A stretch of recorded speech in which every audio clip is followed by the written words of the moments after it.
ഹരി ഓം. എല്ലാ സാധുക്കർക്കും ഒരിക്കൽ കൂടി മീ ടു മീ മെഡിറ്റേഷൻ ചാനലിൻ്റെ മറ്റൊരു അധ്യായത്തിലേക്ക് സ്വാഗതം. എനിക്ക് ഞാൻ ആരാണ് എന്ന് തിരിച്ചറിയാത്തിടത്തോളം കാലം എനിക്ക് നിങ്ങളെ അറിയാനാകുമോ? എനിക്ക് എന്നെ അറിയാനാകുമോ? അപ്പോൾ എല്ലാത്തിനും ഉത്തരം എന്നിൽ തന്നെ. കണ്ടെത്തേണ്ടതും ഞാൻ തന്നെയാണ്. എന്നിലെ ഇരുട്ടിനെ പ്രകാശമായ ഞാൻ തന്നെ മാറ്റേണ്ടിയിരിക്കുന്നു. ചുരുക്കത്തിൽ പറഞ്ഞാൽ ഞാൻ എന്നെ ആശ്രയിക്കണം. ഔദൂജിയുടെ ശൂന്യമായ വാക്കുകൾ എന്ന ഗ്രന്ഥത്തിൽ നിന്നുമുള്ള ഈ ഒരു രചനയെ മനനം ചെയ്തുകൊണ്ട് നമുക്ക് ഇന്നത്തെ സത്സംഗത്തിലേക്ക് കടക്കാം. ഇന്ന് നമ്മളോടൊപ്പം സത്സംഗത്തിനായിട്ട് നമുക്ക് ലഭിച്ചിരിക്കുന്ന മഹാത്മാവ് തൃശ്ശൂർ ജില്ലയിലെ പുന്നശ്ശേരി മന ആദിശങ്കര അദ്വൈത ആശ്രമത്തിലെ യോഗി ഗുരു ബാബാനന്ദ സരസ്വതി മഹാരാജാണ്. നമുക്ക് അദ്ദേഹത്തിൽ നിന്നും അദ്ദേഹത്തെക്കുറിച്ചുള്ള കൂടുതൽ വിശേഷങ്ങൾ നമുക്ക് ചോദിച്ചറിയാം. അദ്ദേഹത്തെ നമുക്ക് സ്നേഹപൂർവ്വം സ്വാഗതം ചെയ്യുകയാണ്. നമസ്തേ. നന്ദി, പ്രണാമം. അങ്ങയുടെ ഈ ബാല്യത്തെക്കുറിച്ചും എങ്ങനെയാണ് ഈ ഒരു ആധ്യാത്മിക മാർഗത്തിലേക്ക് കടന്നു വരാനുണ്ടായ സാഹചര്യം, അതൊന്നും അറിയാൻ താല്പര്യമുണ്ട്. അതിന് മറുപടി ഇങ്ങനെയാണ് എനിക്ക് പറയാനുള്ളത്. ചെറുപ്രായത്തിലെ എൻ്റെ അമ്മ ഞങ്ങളോട് പറയും, നാമം ചൊല്ലു മക്കളെ, സന്ധ്യവന്ദനം നാമം ചൊല്ലു മക്കളെ, പ്രഭാതവന്ദനം നാമം ചൊല്ലു മക്കളെ. ഇത് ചെറുപ്രായത്തിലെ നമ്മൾ അഭ്യസിക്കാത്ത ഏത് വ്യക്തിക്കും വലിയതാകുമ്പോൾ വികാസിച്ച മനസ്സ് ഉണ്ടാവാൻ പ്രയാസമാണ് മക്കളെ. അതുകൊണ്ട് നിങ്ങൾ തീർച്ചയായും സന്ധ്യാനാമത്തിലൂടെ തുടങ്ങൂ. അമ്മയുടെ വചനം ഇതാണ്, അമ്മയ്ക്ക് തരുവാനുള്ള സ്വത്ത് നിങ്ങൾക്ക് നാമസംഗീതത്തെ പഠിപ്പിക്കുവാനാണ് നിങ്ങൾക്കുള്ള സ്വത്ത് എന്നാണ് എന്നോട് അമ്മ പറഞ്ഞത്. അച്ഛനും അതിനെ ഫോളോ ചെയ്തുകൊണ്ട് തന്നെ പറയും, നിങ്ങൾ അമ്മ പറയുന്നത് കേൾക്കൂ. അത് നിങ്ങളുടെ ഭാവിയിൽ നിങ്ങൾ ശരിയായി ജ്ഞാനബോധങ്ങളിൽ ചെന്ന് എത്തും.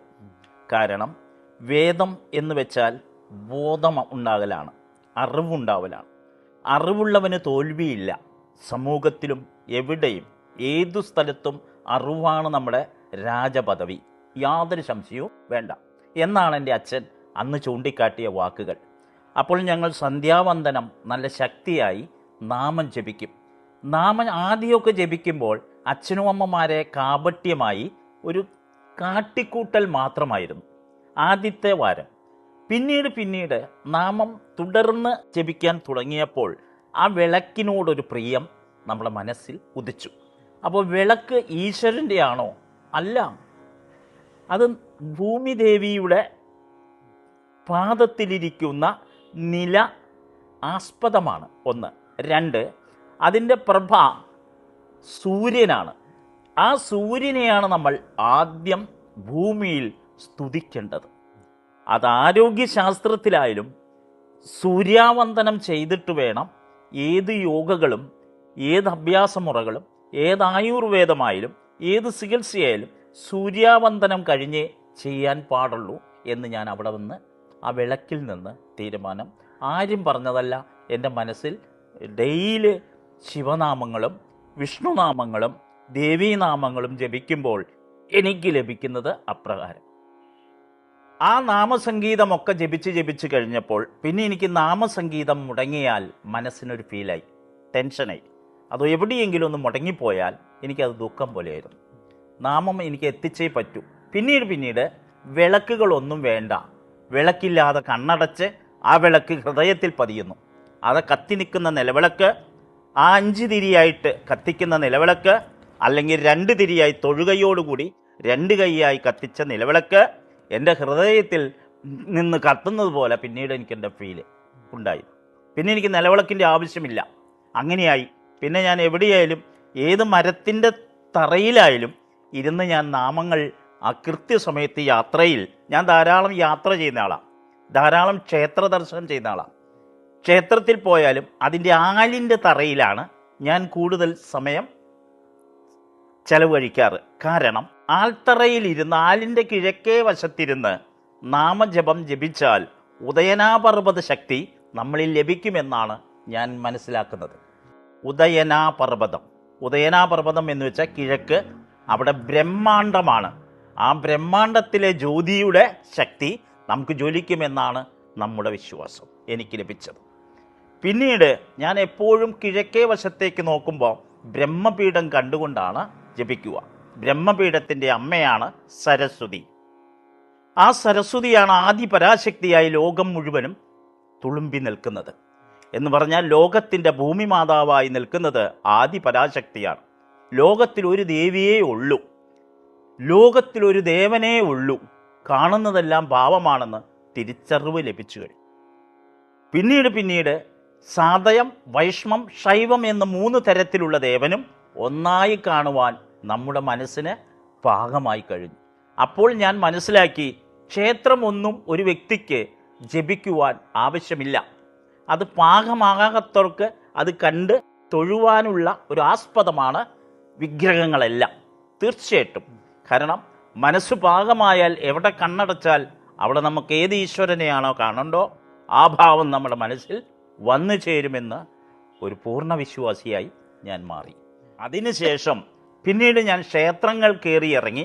വലിയ ക്ഷേത്രങ്ങൾ, അതുപോലെ കാടും മലകളിൽ നശിച്ചു കിടക്കുന്ന ക്ഷേത്രങ്ങളുടെ തറകൾ, ഇതൊക്കെ പരിശോധിക്കാൻ തുടങ്ങി.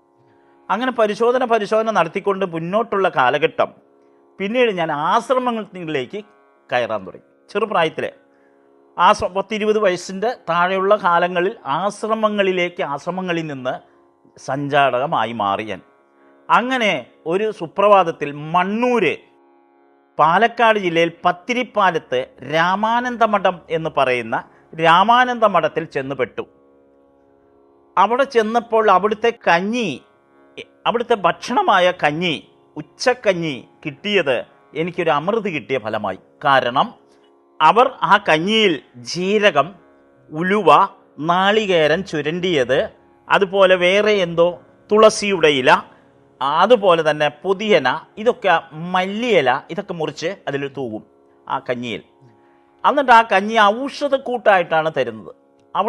അവിടുത്തെ ഗുരുജി, പരമേശ്വരാനന്ദ ഗുരുജി അന്ന് ഞങ്ങളോട് പറഞ്ഞത് ഇത് കഞ്ഞിയല്ല, അല്ലെങ്കിൽ ഇത് നിങ്ങൾക്കുള്ള വെറും കഞ്ഞിയല്ല, ഇത് ഈശ്വരൻ്റെ അമൃത് കഞ്ഞിയാണ്. ഈ കഞ്ഞി കുടിച്ചാൽ നിങ്ങളുടെ സർവ്വരോഗങ്ങളും മാറും. നിങ്ങളുടെ ശരീരത്തിലുള്ള, അതായത് നെഗറ്റീവ്, നിങ്ങളിൽ നിന്നുള്ള നെഗറ്റീവ് പോയിക്കോളും, പോസിറ്റീവിന് ശക്തി വർദ്ധിക്കും. ഇത്തരത്തിലുള്ള കഞ്ഞികൾ കഴിച്ചാൽ ശക്തി വർദ്ധിക്കും. അങ്ങനെ വരുമ്പോൾ നമ്മുടെ നാഡീഞരമ്പുകളൊക്കെ പ്രവർത്തിച്ച് ബോധത്തിനും നല്ല ഉണർവും മസ്തിഷ്കത്തിനും ലഭിക്കപ്പെടും. കണ്ണുകൾക്ക് കുളിർമ ലഭിക്കപ്പെടും. ചിന്തകൾക്ക് ശക്തി വർദ്ധിച്ചിടും. ഇതായിരുന്നു സ്വാമിജിയുടെ വാക്ക്. പിന്നീട് ഈ വാക്കുമൊക്കെ കേട്ട് സ്വാമിജിയുടെ ചിരിയാണ് നമ്മളെ വളരെ ആ ആശ്രമത്തിലേക്ക് ആനന്ദം പകർന്നു. പിന്നെയുള്ള ആശ്രമങ്ങളിലേക്ക് പോക്ക് നിർത്തി അവിടെ തന്നെ അങ്ങ് കൂടി. അങ്ങനെ അവിടുത്തെ പൂജാരിയായി മാറി. വലിയ ഗുരുവിൻ്റെ, 2ാം ഗുരുവിൻ്റെയും 3ാം ഗുരുവിൻ്റെയും പൂജാരിയായി മാറി ആ സമാധിപീഠത്തിങ്കൽ.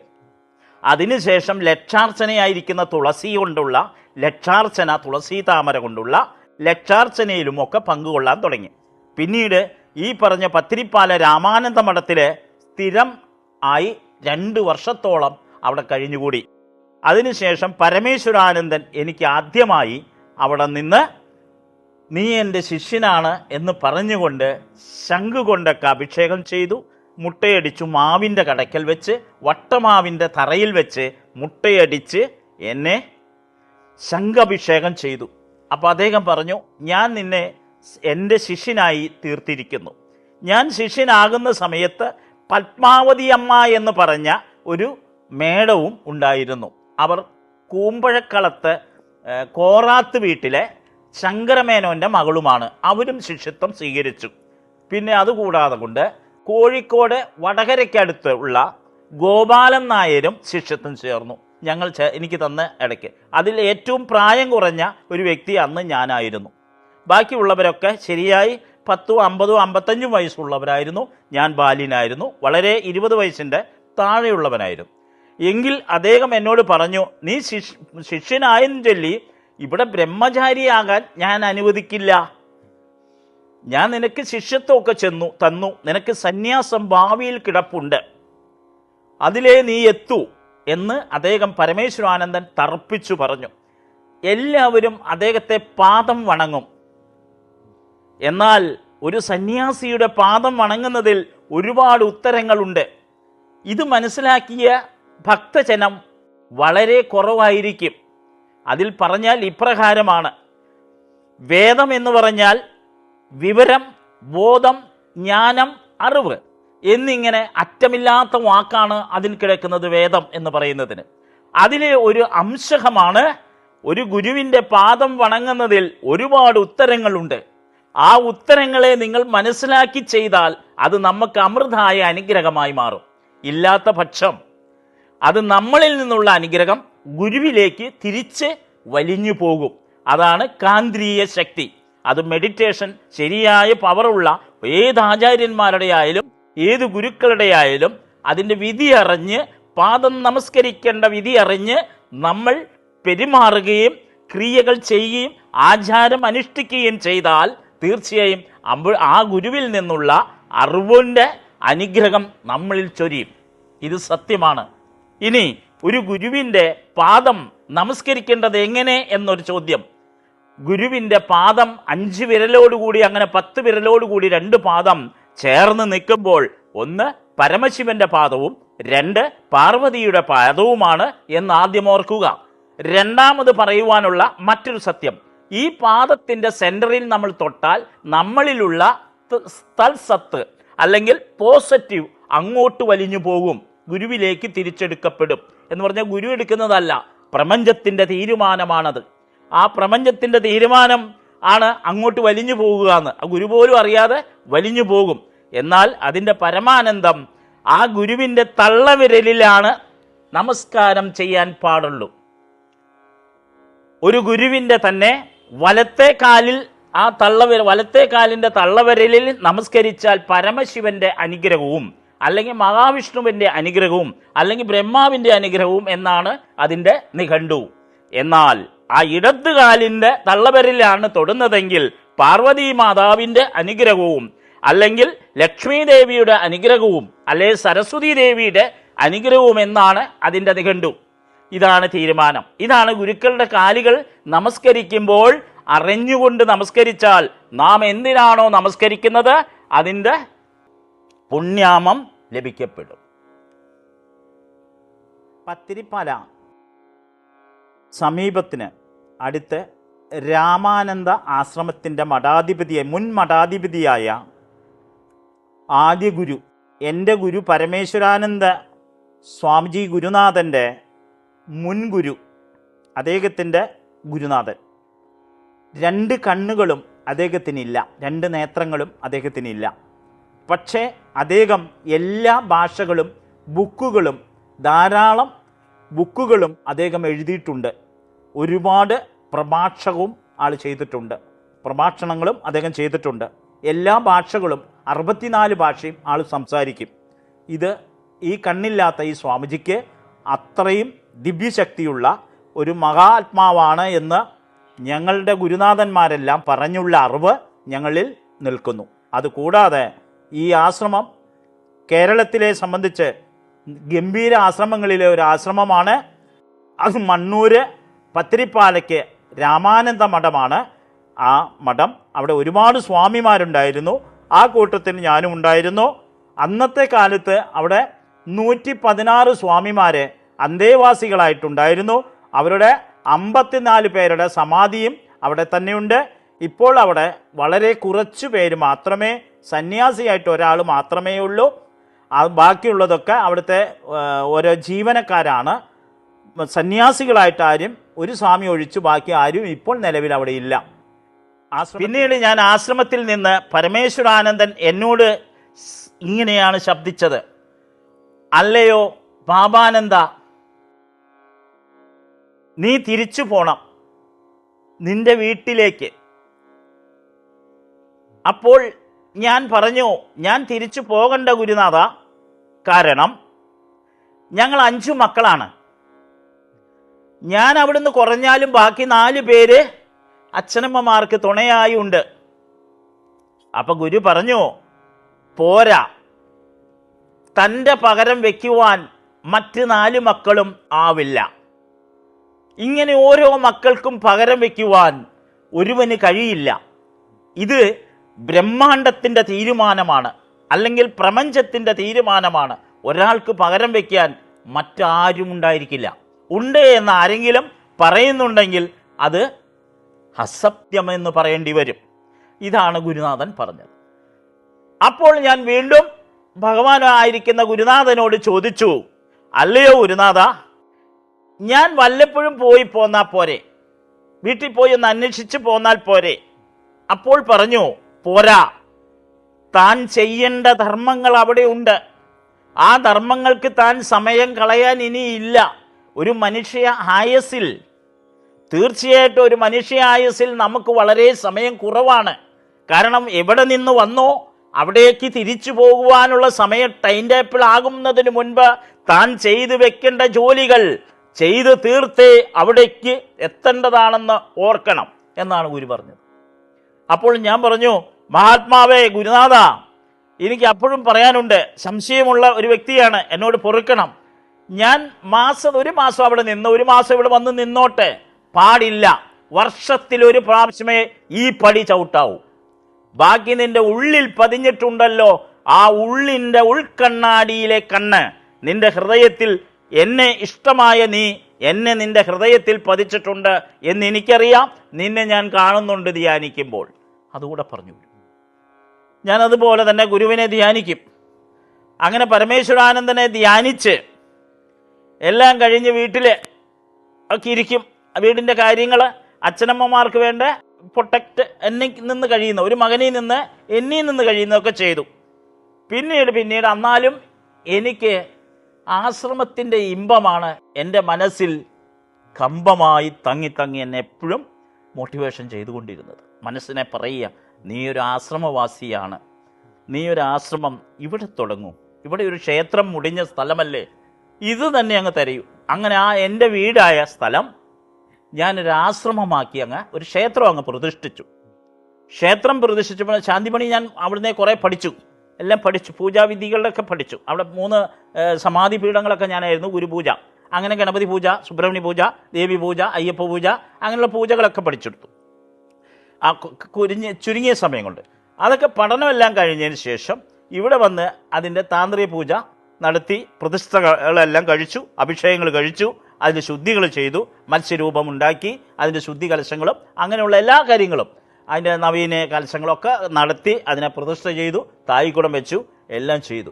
അതുമാത്രമല്ല, തറ പണിതതും ഞാനാണ്, ക്ഷേത്രത്തിൻ്റെ ചുമര് വെച്ചതും ഞാനാണ്.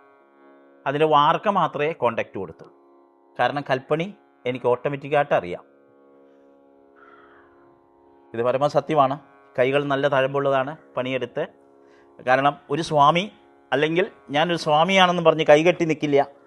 മണ്ണ് കയ്യിൽ പുരണ്ടാലും ഏത് ചെളിയിലും ഉരുണ്ട് കിടന്ന് ജോലി ചെയ്യുവാനുള്ള മനസ്സ് എനിക്ക് ലഭിച്ചു. കാരണം ഈശ്വരനെ മനസ്സിലാക്കിയ ഒരു വ്യക്തിക്ക് അഹങ്കാരം ഉണ്ടായിരിക്കില്ല. ഈശ്വരൻ എന്ന് പറഞ്ഞാൽ ആ വ്യക്തിക്ക് യാതൊരു, ആ ശക്തിക്ക് ഒരു അഹങ്കാരവുമില്ല. ഈശ്വരനെ പൂർണ്ണമായാൽ ഒരു സാധാ മനുഷ്യനാണ്. കാരണം ഈശ്വരനെ ശരിക്കും മനസ്സിലാക്കിയാൽ നമ്മളെക്കാൾ വരുന്നവനാണ് നമ്മുടേക്കാൾ ഇരട്ടി വിദ്വാനും ശക്തനും മഹാ അറിവുള്ളവനും നമുക്ക് നേരെ വരുന്നവരാണ്.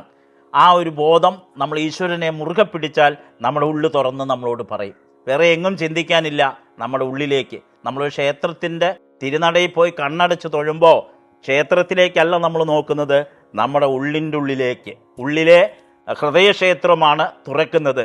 ആ വാതിൽ തുറപ്പിക്കാനാണ് ഭക്തജനങ്ങൾക്ക് ബുദ്ധിമുട്ട്, സമൂഹത്തിന് ബുദ്ധിമുട്ട്, അല്ലെ സഹജനങ്ങൾക്ക് ബുദ്ധിമുട്ട്. ഈ ഉള്ളിൻ്റെ ക്ഷേത്രം തുറക്കുന്നു കഴിഞ്ഞാൽ അവൻ ജയിക്കും എന്നുള്ളതാണ് നിശ്ചയം. ഇത് ഗുരു വരവുമാണ്, ഗുരു അനുഗ്രഹമാണ്. മഹാത്മാക്കളുടെ അനുഗ്രഹമാണ്, അല്ലെങ്കിൽ നമ്മുടെ ജന്മജന്മത്തിൻ്റെ അനുഗ്രഹമാണെന്നൊക്കെ പറയേണ്ടി വരും. അപ്പോൾ അങ്ങനെ അവിടെ നിന്ന് ഞാൻ വീട്ടിൽ വന്നു, അച്ഛനമ്മമാരെ സേവിച്ചു. അച്ഛനമ്മമാരെ സേവിക്കുന്നതാണ് ഏറ്റവും വലിയ, ലോകത്തിലെ ഏറ്റവും വലിയ സേവ. അത് കഴിഞ്ഞിട്ടാണ് മറ്റു സേവയുള്ളൂ.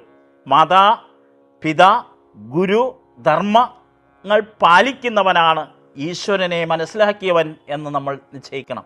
അപ്പോൾ അച്ഛനമ്മമാരെ നമ്മളൊരു ജോലിക്കാരായി പഠിച്ച്, നമ്മൾ അച്ഛനമ്മമാരെ നമ്മൾ പഠിപ്പിച്ച്, അച്ഛനമ്മമാർ നമ്മളെ പഠിപ്പിച്ച് വലിയ ജോലിക്കാരൊക്കെ ആക്കി, വലിയ ജോലിയുള്ള പെണ്ണുങ്ങളെയൊക്കെ കെട്ടി, അങ്ങനെ നമ്മൾ അവസാനം നമ്മുടെ ചുക്കിച്ചുളിഞ്ഞിരിക്കുന്ന അച്ഛനമ്മമാർ മിച്ചമായി നമ്മൾ തണലിൽ കൊണ്ടയാക്കും, അല്ലെ ഏതെങ്കിലും വൃദ്ധസദത്തിൽ കൊണ്ടാക്കും, അല്ലെ ഏതെങ്കിലും അനാഥശാലയിൽ കൊണ്ടാക്കും.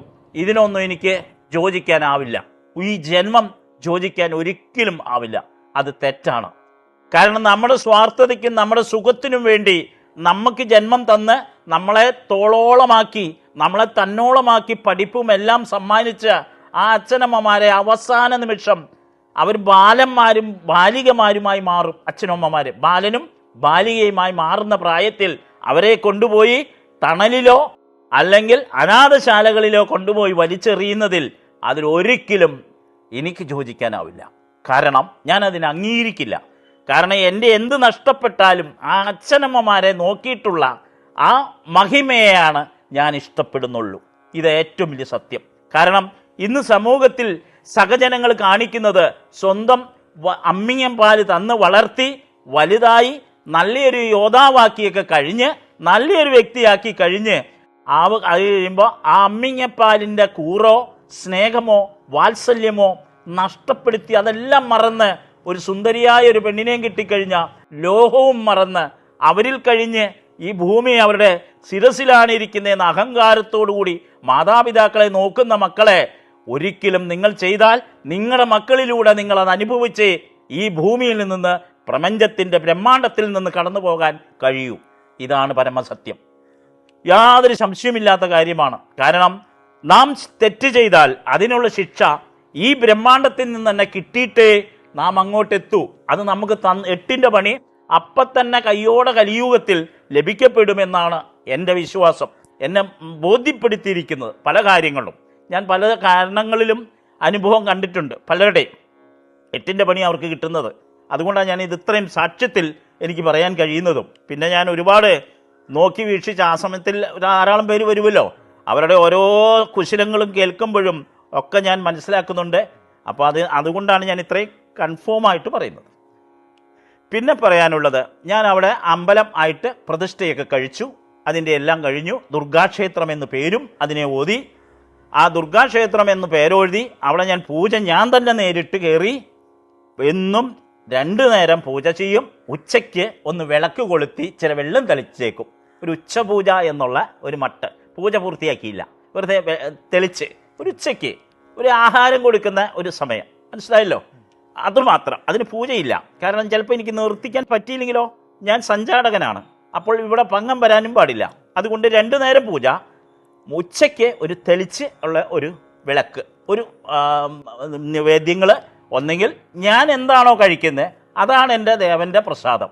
എനിക്ക് എൻ്റെ വിശ്വാസമാണ്. ലോകത്തിലെ എല്ലാവരോടും പറയുവാനുള്ളത്, ഒരു ഭക്തനായ നമ്മൾ എന്താണോ കഴിക്കുന്നോ, നമ്മൾ പ്രതീക്ഷിച്ച ക്ഷേത്രം, നാം വിശ്വസിക്കുന്ന ഈശ്വരന് നമ്മൾ എന്താണോ കഴിക്കുന്നത് അതാണ് ആ ഈശ്വരന് വേണ്ട പ്രസാദം. നമ്മൾ ഒരു പായസമാണ് ഉണ്ണുന്നെങ്കിൽ പായസമാണ് ദേവന് വേണ്ടു. നമ്മൾ കുത്തിരിച്ചോറാണ് ഉണ്ണുന്നെങ്കിൽ ആ ദേവന് കുത്തിരിച്ചോറേ വേണ്ടു. അതാണ് സത്യം. ഏറ്റവും വലിയ പരമാനന്ദ സത്യമാണ്. അല്ലെ ദേവനായിട്ടൊരു പ്രസാദങ്ങൾ പ്രത്യേകിച്ച് ഇല്ലെന്നാണ് എൻ്റെ വിശ്വാസം. തെറ്റോ ശരിയോ എന്ന് ഞാൻ ആലോചിച്ചിട്ടില്ല. കാരണം ഇന്ന് ഓരോ ദേവൻ്റെയും ഇഷ്ടത്തിനും ഇച്ഛയ്ക്കും അനുസരിച്ച് ഓരോ ദേവന്മാർക്കും ഓരോ പ്രസാദങ്ങളെപ്പറ്റി പണ്ടുകാലം മുതലേ പറഞ്ഞിട്ടുണ്ട്. പക്ഷേ അതിനെ ഞാൻ ഒന്നുകൂടെ ചിന്തിച്ചു, കൂടുതൽ ചിന്തിക്കുകയാണ്. ഒരു ഭക്തൻ, അവനൊരു ഒരു ഒരു വിഷ്ണുമായയുടെ ഭക്തൻ നമുക്കെടുക്കാം. വിഷ്ണുമായയുടെ ആഹാരം, ആ കരിങ്കുട്ടി എന്നൊക്കെ പറയുന്നതിൻ്റെ ആഹാരം എന്താ അറിയാമല്ലോ? അങ്ങേക്ക് അറിയാമല്ലോ എന്താണ്? മാംസവും മധുവൊക്കെയാണ്. പക്ഷേ ഒരു ഭക്തൻ, നല്ലൊരു ഭക്തൻ, എന്നെപ്പോലെ ഒരു ഭക്തൻ ഒരു വിഷ്ണുമായയോ അല്ലെ ഒരു കരിങ്കുട്ടിയെ സേവിക്കുക എന്നിരിക്കട്ടെ. ആ സേവിച്ചാൽ അവിടെ ഞാൻ പാൽപ്പായസേ ഉണ്ണു, അതുകൊണ്ട് എൻ്റെ കരിങ്കുട്ടി സ്വാമിയും എൻ്റെ വിഷ്ണുമായയും ആ പാൽപ്പായസം ഉണ്ട് തൃപ്തനാണ് എന്ന് ഞാൻ പറയുന്നു. കാരണം നമ്മുടെ മനസ്സ് എങ്ങനെയാണോ അതനുസരിച്ചാണ് ആ ദേവൻ്റെ മനസ്സും. ഇതാണ് പരമാനന്ദ സത്യം. ഇതാരും മനസ്സിലാക്കുവാൻ ഇല്ല. കാരണം ആ ദേവൻ്റെ ഇംഗുലത്തിൽ വെച്ചാൽ മധുവും കഴിക്കാം, മാംസവും ഉണ്ണാം. അങ്ങനെയുള്ള ആ രീതിയെയാണ് മുന്നോട്ട് ഇമ്പോർട്ട്മെൻ്റായിട്ട് എടുക്കുന്നത്. പക്ഷേ ഞാൻ അതിനെ നേരെ വിമർശിച്ചാണ് പറയുന്നത്. നാം പൂജിക്കുന്ന ഈശ്വരന് നമ്മുടെ സ്വഭാവമാണ് ഇഷ്ടം. ആ ദേവൻ്റെ സ്വഭാവത്തിലല്ല നമ്മൾ പോകേണ്ടത്. നമ്മുടെ സ്വഭാവം, നമുക്ക് ജനനത്തിൽ ഒരു നല്ലൊരു ബോധജ്ഞാനങ്ങൾ തിരിച്ചു കിട്ടിയാൽ നമ്മളിലൊരു സ്വഭാവം വളരും. ആ സ്വഭാവമാണ് ഈശ്വരന് വേണ്ടത്. അത് തെളിയിക്കുന്നവനാണ് നിന്റെ ഉള്ളു നീ തുറന്നവൻ എന്ന് പറയുന്നത്. അതിനെയാണ് ഹൃദയക്ഷേത്രത്തിൻ്റെ വിളക്ക് തെളിയിക്കുക. അങ്ങനെ വിളക്ക് തെളിയിച്ചാൽ ഏത് വിഷ്ണുമായാലും, അല്ലയോ വിഷ്ണുമായ ഭഗവാനെ, നീ പാൽപ്പായസം ഉണ്ടാൽ മതി, നീ സന്തോഷവാനാന്ന് എനിക്കറിയാം. ഇതാണ് സത്യം. ഇതുപോലെ ഭദ്രകാളി, മഹാഭദ്രകാളിയെ പറ്റി ഒരു ക്ലൂ പറഞ്ഞാൽ ഇപ്രകാരമാണ്. എന്നെപ്പോലെ ഒരാൾ, അല്ലയോ മഹാഭദ്രകാളി ദേവി, അങ്ങയ്ക്കൊരു ഗുരുശിയുടെ ആവശ്യമില്ല, എനിക്ക് ഗുരുശി ഇഷ്ടമില്ല. ഞാൻ അങ്ങയ്ക്ക് അതിന് പകരം നല്ല പാൽക്കഞ്ഞി അങ്ങ് തരും, അല്ലെങ്കിൽ പാല് തരും, പഞ്ചാരയിട്ട് അല്ലെ ശർക്കരയിട്ട്. അത് കുടിക്കും. എൻ്റെ ഭഗവതിയായ ഭദ്രകാളി നീ കഴിക്കും. നീ എൻ്റെ സ്വഭാവത്തിലാണെങ്കിൽ നീ അത് കഴിച്ചിരിക്കും. ഇതാണ് എൻ്റെ വിശ്വാസം. അതിൽ ഭദ്രകാളി തൃപ്തിയാണ് എന്നാണ് എൻ്റെ വിശ്വാസം. കാരണം ഞാൻ ഇതൊക്കെ പരീക്ഷിച്ച് നോക്കിയതാണ്. ഭദ്രകാളിയെ പരീക്ഷിച്ചു, ഗുരുതിയില്ലാതെ പശുവിൻ പാല്. പക്ഷെ ഒന്ന് മാത്രം അറിയണം, മിശ്രിതമായ പശുവിൻ്റെ പാല് ദേവിക്കിഷ്ടമല്ല. ഒരു പശുവിൻ്റെ പാലായിരിക്കണം. അങ്ങനെ ചെയ്യുമ്പോൾ ഒരു പശുവിൻ്റെ പാലായിരിക്കണം. ആ പശുവിൻ്റെ പാല് കൊടുത്തിട്ട്, ദേവി നീ ഗുരുതി ഉണ്ണുന്നവളാണ്, അല്ലെ ഗുരുതി കഴിക്കുന്നവളാണ്, നീ പാൽ കുടിച്ച് തൃപ്തിയായി എന്നെ ബോധിപ്പിച്ചാലും തീർച്ചയായും ആ ദേവി പാല് കുടിച്ച് സന്തോഷമായി നിൽക്കുമെന്ന് എന്നെപ്പോലെ ഒരു വിശ്വാസിക്ക് പറയേണ്ടതായിട്ട് ഉറപ്പിച്ച് പറയാനുണ്ട്. കാരണം ഇതെല്ലാം ഞാൻ പരീക്ഷിച്ചു. ഭദ്രകാളി ഗുരുതി കുടിക്കാതെ പാൽ കുടിച്ച് തൃപ്തിയാകുമോ? അത് ഒരു അഷ്ടമംഗല്യ പ്രശ്നത്തിലോ ജ്യോതിഷത്തിലോ അല്ലെങ്കിൽ മറ്റ് മെഡിറ്റേഷനിലോ ആ ദേവി പ്രസന്നയാണോ എന്നും പരീക്ഷിച്ചു. ഞാൻ പറയുന്നത് മനസ്സിലായല്ലോ? അപ്പോൾ എൻ്റെ ബോധ്യമാണ്, ഈ ദേവനെല്ലാം നമ്മുടെ ഉള്ളിലാണ്, നമ്മുടെ ഉള്ളിലായിരിക്കുന്നത്. ഈ ലോകത്തിൽ ആകെ ഒരു ഈശ്വരനേ ഉള്ളൂ. അത് രണ്ട് ഭാവമാണ്. ഒന്ന് സ്ത്രീ ഭാവവും, രണ്ട് പുരുഷഭാവവും. സ്ത്രീ ഭാഗത്തെ ഹ്രീം എന്ന ശക്തിയും പുരുഷഭാവത്തെ ഓം എന്ന ശക്തിയും ആയിട്ടുള്ള ഒറ്റ ഒരു ശക്തിയെ, ഒരു ജ്യോതിയെ ഈ ബ്രഹ്മാണ്ടത്തിലുള്ളൂ എന്ന് ഞാൻ മനസ്സിലാക്കിയിരിക്കുന്നു. അതിനൊരു ക്ലൂ പറഞ്ഞാൽ, ഒരു ചോറ് നമ്മൾ ഉണ്ണുന്നു. ചോറുണ്ണുമ്പോൾ ഒരു ചീരക്കറിയുടെ ആയി, അല്ലെ ഒരു ഇഞ്ചിക്കറിയുടെ ആയാൽ, ആ ഇഞ്ചിക്കറി എന്ന് പറഞ്ഞാൽ 11 കൂട്ടം കറിയുടെ, അല്ലേ 108 കൂട്ടം അല്ലെ 11 കൂട്ടം കറിയുടെ തുല്യതയാണ് ഇഞ്ചിക്കറി എന്നാണ് പ്രമാണം, അല്ലെങ്കിൽ പഴമകളുടെ വാക്ക്. എന്നാൽ അതിന് ആസ്പദമായിട്ട് പറയാനുള്ളത്, ആ ഇഞ്ചിക്കറി എന്ന് പറയുന്നത് ഹ്രീം, ചോറ് എന്ന് പറയുന്നത് പുരുഷനും അല്ലെ ശിവൻ. ആ ഹ്രീം അല്ലെങ്കിൽ ചീരക്കറി അല്ല ഇഞ്ചിക്കറി എന്ന് പറഞ്ഞത് ദേവി പാർവതിയും. അപ്പോൾ ആ പാർവതിയുടെ ഭാഗത്ത് ഹ്രീം എന്ന ശക്തിയും ഓം എന്ന ശക്തി ശിവനെയും, ആ ശിവനാണ് ദുനിയാവും, അപ്പോൾ ഈ ബ്രഹ്മാണ്ടം. അപ്പോൾ ഇത് രണ്ടും കൂടെ കൂടുമ്പോഴാണ് ശക്തി എന്ന് പറയുന്നത്. മനസ്സിലായില്ലേ? അപ്പോൾ ചോറും ഇഞ്ചിക്കറിയും കൂടെ കൂടുമ്പോൾ ശക്തിയായ സ്വാദിഷ്ടമായ ഊണായി. മനസ്സിലാവുന്നല്ലോ? ഞാൻ പറയുന്നത് മനസ്സിലാവുന്നല്ലോ? സ്വാദിഷ്ടമായ ഊണായി. ഇതുപോലെ തന്നെയാണ് ആ ഹ്രീം എന്ന ആളാണ് കറി എന്ന് പറയുന്നിടത്തെ. അത് സ്ത്രീയാണ്. കറി എന്ന് പറയുന്നത് സ്ത്രീ, ചോറ് എന്ന് പറയുന്നത് പുരുഷാർത്ഥം. അപ്പോൾ ഇത് രണ്ടും കൂടി കൂടുമ്പോൾ സ്വാദിഷ്ടമായി.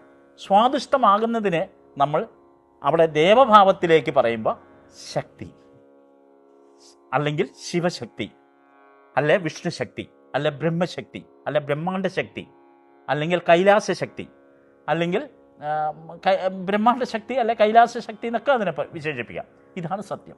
ഏറ്റവും വലിയ സത്യങ്ങളാണ്. പിന്നീടുള്ള ഒരു സത്യം, അമ്പലമായി. ധാരാളം ധാരാളം സഹോദരി സഹോദരന്മാർ എന്നെ കാണാൻ വന്നുകൊണ്ടേയിരുന്നു.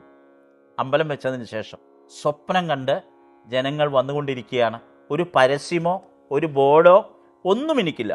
ആയിരക്കണക്കിന് ജനങ്ങൾ എൻ്റെ ഇരിക്കുന്ന ഈ വസുതി എന്ന് പറഞ്ഞില്ലേ, വസുതി എന്ന് പറഞ്ഞെടുത്ത് ധാരാളം ജനങ്ങൾ ദിവസവും ഞാൻ എഴുന്നേറ്റ് ഞാൻ രാവിലെ പ്രഭാതത്തിൽ 4 മണിക്ക് എനിക്ക് എൻ്റെ ഉപാസനയും കാര്യങ്ങളൊക്കെ നിർവഹിക്കും. ഇതെല്ലാം കഴിഞ്ഞ് പിന്നീട് ഒരു കട്ടൻ ചായ ലഘുവായി കഴിച്ച്, ഒരു കട്ടൻ അല്ലെങ്കിൽ ലെവൻറ്റി ഇത് കഴിച്ച്, ഞാൻ വെറുതെ പാൽ രാവിലെ കഴിക്കില്ല. പാൽ കഴിക്കുന്ന വ്യക്തിക്ക് കഫക്കെട്ട് കൂടും. രാവിലെ ഗ്രീൻ ടീ പോലെയുള്ള അല്ലെ കട്ടൻ ചായ ലൈറ്റ് കഴിക്കുന്നതാണ് എപ്പോഴും ഒരു മനുഷ്യ ആരോഗ്യത്തിന്, ഒരു യോഗയൊക്കെ ചെയ്യുന്ന ആൾക്ക് ഏറ്റവും നല്ലത് അത് തന്നെയാണ്. അല്ലെങ്കിൽ പിണിർത്ത ശരീരങ്ങൾ വരും, രക്തത്തിന് പിണിർപ്പ്, തുടിപ്പ്, അല്ലെ കൊഴുപ്പ്, അല്ലെ മേഗസ് വന്നിരിക്കും. ഇത് സത്യമാണ്. അപ്പോൾ അതുകൊണ്ട് രാവിലെ കട്ടൻ നല്ലതാണ്, ലേറ്റായിട്ടുള്ള ലോലമായ കട്ടൻ. അപ്പോൾ അത് കഴിച്ച് പതുക്കെ ഒന്ന് നടുനൂർത്തി കിടക്കും. അപ്പോഴത്തേനും ആളുകളെത്തും, ധാരാളം ജനങ്ങളെത്തും. ഓരോ വിഷയവും, അവരുടെ സങ്കടം, അവരുടെ വേദന, അവരുടെ നൊമ്പരങ്ങൾ ഒക്കെ പറഞ്ഞുകൊണ്ട് വരും.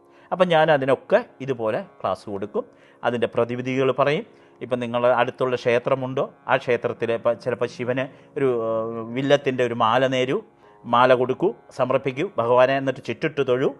അതുപോലെ ചുറ്റിൻ്റെ ഒരു വശത്ത് തൊഴാതെ ഓവ് മുറിയരുത്, അതൊക്കെ പറഞ്ഞു കൊടുത്ത് അങ്ങനെയുള്ള അറിവുകളെല്ലാം, ആത്മീയപരമായിട്ടുള്ള എല്ലാ അറിവുകളും നൽകിക്കൊണ്ട് ഓരോ ക്ഷേത്രത്തിൻ്റെയും അറിവ്. ഇപ്പോൾ ഗണപതിക്ക് വലത്ത് വയ്ക്കുകയാണ്, ഒറ്റ വലത്തേ വയ്ക്കാവൂ.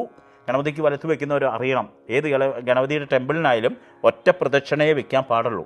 ഗണപതിക്ക് ഒന്നേ പറഞ്ഞിട്ടുള്ളൂ. കാരണം അതുപോലെ തന്നെ വിഷ്ണുവിനാണെങ്കിൽ 3 പറഞ്ഞിട്ടുണ്ട്. അങ്ങനെ ഓരോ ദേവന്മാർക്ക് പറഞ്ഞിട്ടുണ്ട്, ഇത്ര. ശിവനാണെങ്കിൽ 5, അങ്ങനെയൊക്കെ പറഞ്ഞിട്ടുണ്ട്. അങ്ങനെ ഓരോ ദേവന്മാർക്ക് പറഞ്ഞിട്ടുണ്ട് പ്രദക്ഷിണങ്ങൾക്ക്. ഒരു ക്ഷേത്രത്തിന് എപ്പോഴും 32 കൂടുതൽ പ്രദക്ഷിണം വെക്കുന്നവന് നല്ലതല്ല. ഒരു ക്ഷേത്രത്തിന് 32 വലത്തിൽ കൂടുതൽ പ്രദക്ഷിണം വെക്കുന്നത് ഉത്തമമല്ല. 32 വെച്ചാൽ ഏറ്റവും രാജയോഗം. ഇതൊക്കെ സത്യമാണ്. കാരണം 32 ഒരു അധർമ്മത്തിലായാലും സൽക്കർമ്മത്തിലായാലും 32 പ്രാധാന്യമുണ്ട്. അപ്പോൾ അത് അങ്ങേക്ക് മനസ്സിലാവും സത്യം. അപ്പോൾ ഇതൊക്കെ സത്യങ്ങളാണ്. 32 എന്ന് പറയുന്ന ഒരു സംഖ്യയ്ക്ക് പ്രാധാന്യമുണ്ട്. അതുപോലെ തന്നെ പിന്നെ അവിടെ നിന്ന് ആളുകൾ എന്നെ സ്വപ്നം കണ്ടിങ്ങനെ വന്നുകൊണ്ടിരിക്കുകയാണ്. സ്വപ്നം കണ്ടുകൊണ്ട് ഇരിക്കുമ്പോൾ ധാരാളം പേര് പറഞ്ഞു, എങ്ങനെയാണ് നിങ്ങളെ അറിയുന്നത്, എന്നെ അറിയുന്നതെന്ന് ഞാൻ ചോദിക്കും. നിങ്ങളോട് ആരാ, ഞാനിവിടെ ഉണ്ട് ഈ കാട്ടിലെ സ്വാമി എന്ന് പറഞ്ഞാൽ എന്നെ അറിയപ്പെടുന്നത്. കാട്ടിലെ സ്വാമി എന്നാണ് പറയുക. ആനയൊക്കെ ഉണ്ട്, അങ്ങനെയുള്ള സ്ഥലമാണ്. അപ്പോൾ ആനയെ ഞാൻ തൽക്കാലം ഭക്തരുടെ സല്ലാപ പരാതി കൊണ്ട് ആനയെ ഞാനൊന്ന് വിലക്കുന്നത് തെറ്റാണെന്നും അറിയാം. പക്ഷേ മനുഷ്യൻ്റെ ആരോഗ്യത്തെയും ആയുസ്സിനെയും നോക്കിക്കൊണ്ട് വേണം ഒരു കഴിവുള്ള ഏത് സ്വാമിയായാലും പെരുമാറാൻ. ഒരു സന്യാസി ചെയ്യേണ്ടത് ആ ഗ്രാമത്തിൻ്റെ ചുമതല, ആ ഗ്രാമത്തിലെ ദാരിദ്ര്യം, വേദന കൊള്ളുന്നവരെ, അതുപോലെ എന്തെങ്കിലും വഴിയോ സൗകര്യമോ ഇല്ലെങ്കിൽ ആ വഴി സൗകര്യം ഉണ്ടാക്കാനുള്ള സഹായങ്ങൾ ആളുകളെ പറഞ്ഞ് മനസ്സിലാക്കി വഴി ഉണ്ടാക്കി കൊടുപ്പിക്കുക. കിണറുകൾ കുത്തി അവിടെ വെള്ളമില്ലെങ്കിൽ വെള്ളം ഉണ്ടാക്കുക, കുഴക്കണ്ടടിച്ചോ വെള്ളമുണ്ടാക്കി ആ ഗ്രാമത്തിൽ സന്തുഷ്ടമാക്കുക. അങ്ങനെ വരുമ്പോൾ ഒരു സന്യാസിയെ അവിടെ ദൈവമായി കാണും. ഒരിക്കലും ഒരു സന്യാസി ദൈവമാവില്ല, അത് സത്യമാണ്. ഒരിക്കലും ഒരു മനുഷ്യൻ ദൈവമാകില്ല.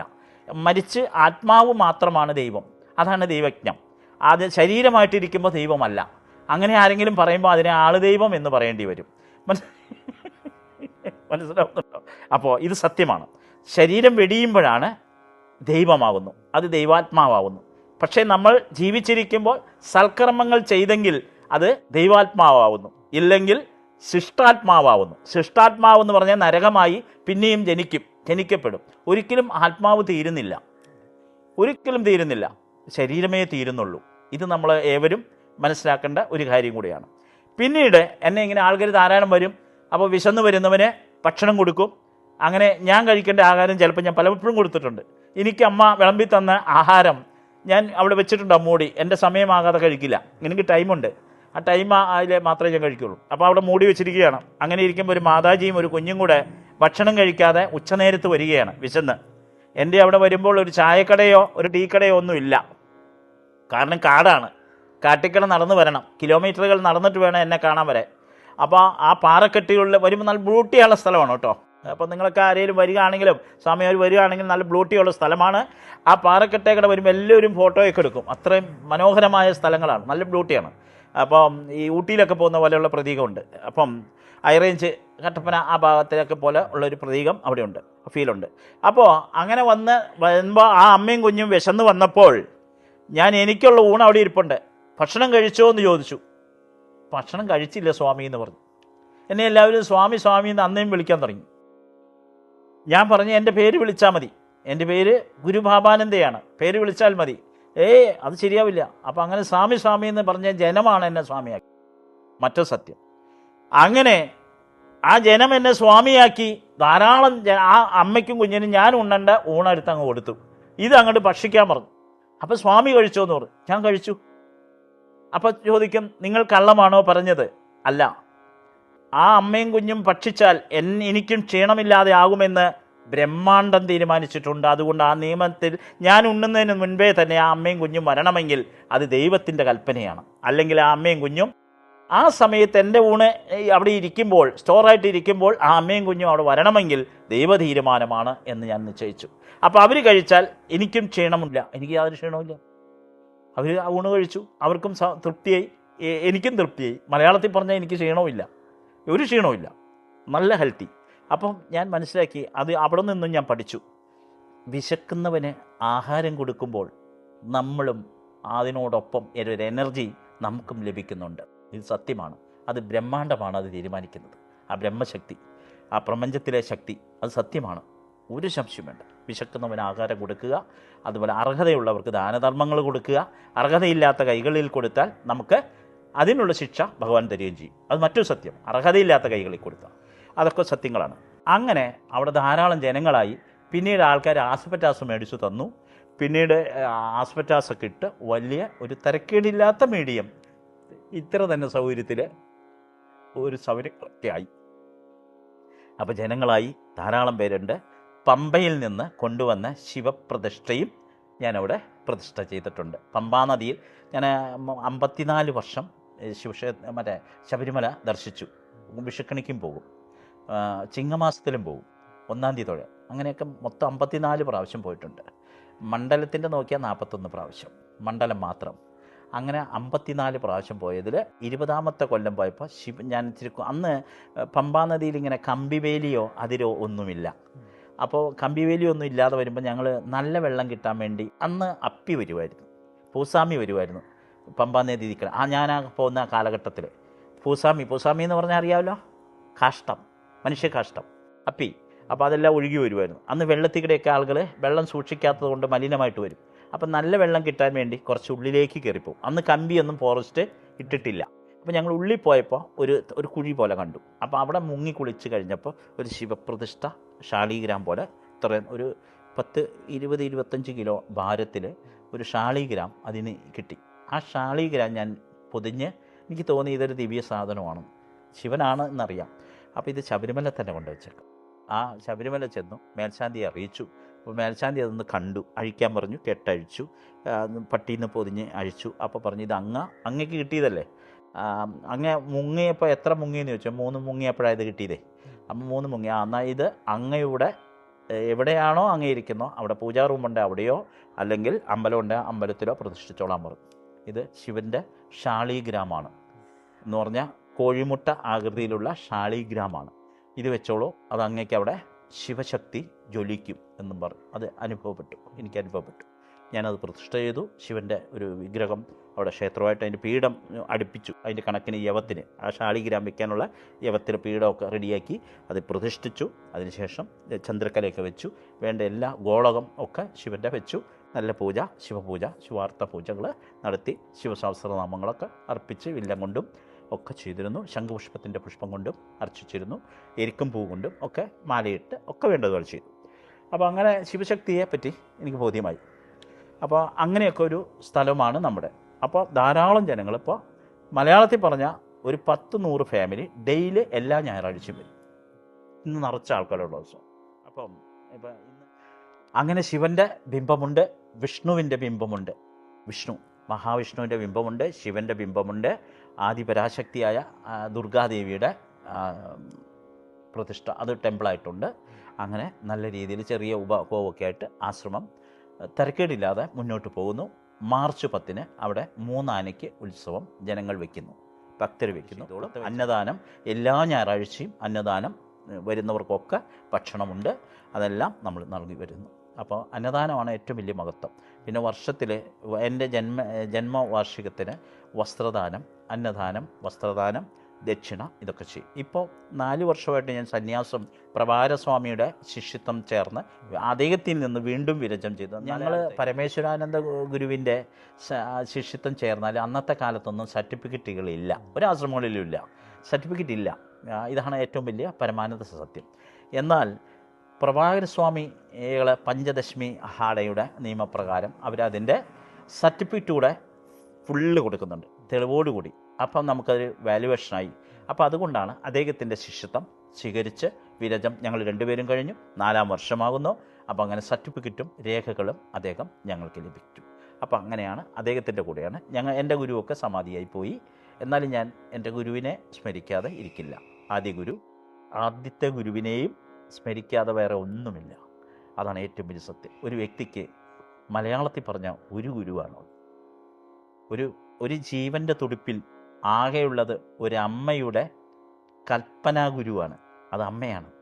കൽപ്പനാഗുരു എന്ന് പറഞ്ഞാൽ വാത്സല്യഗുരു എന്നാണ് പറയുന്നത്. ആ വാത്സല്യഗുരു എന്ന് പറഞ്ഞാൽ മാതാവാണ്, ആ പെറ്റ മാതാവാണ് വാത്സല്യഗുരു.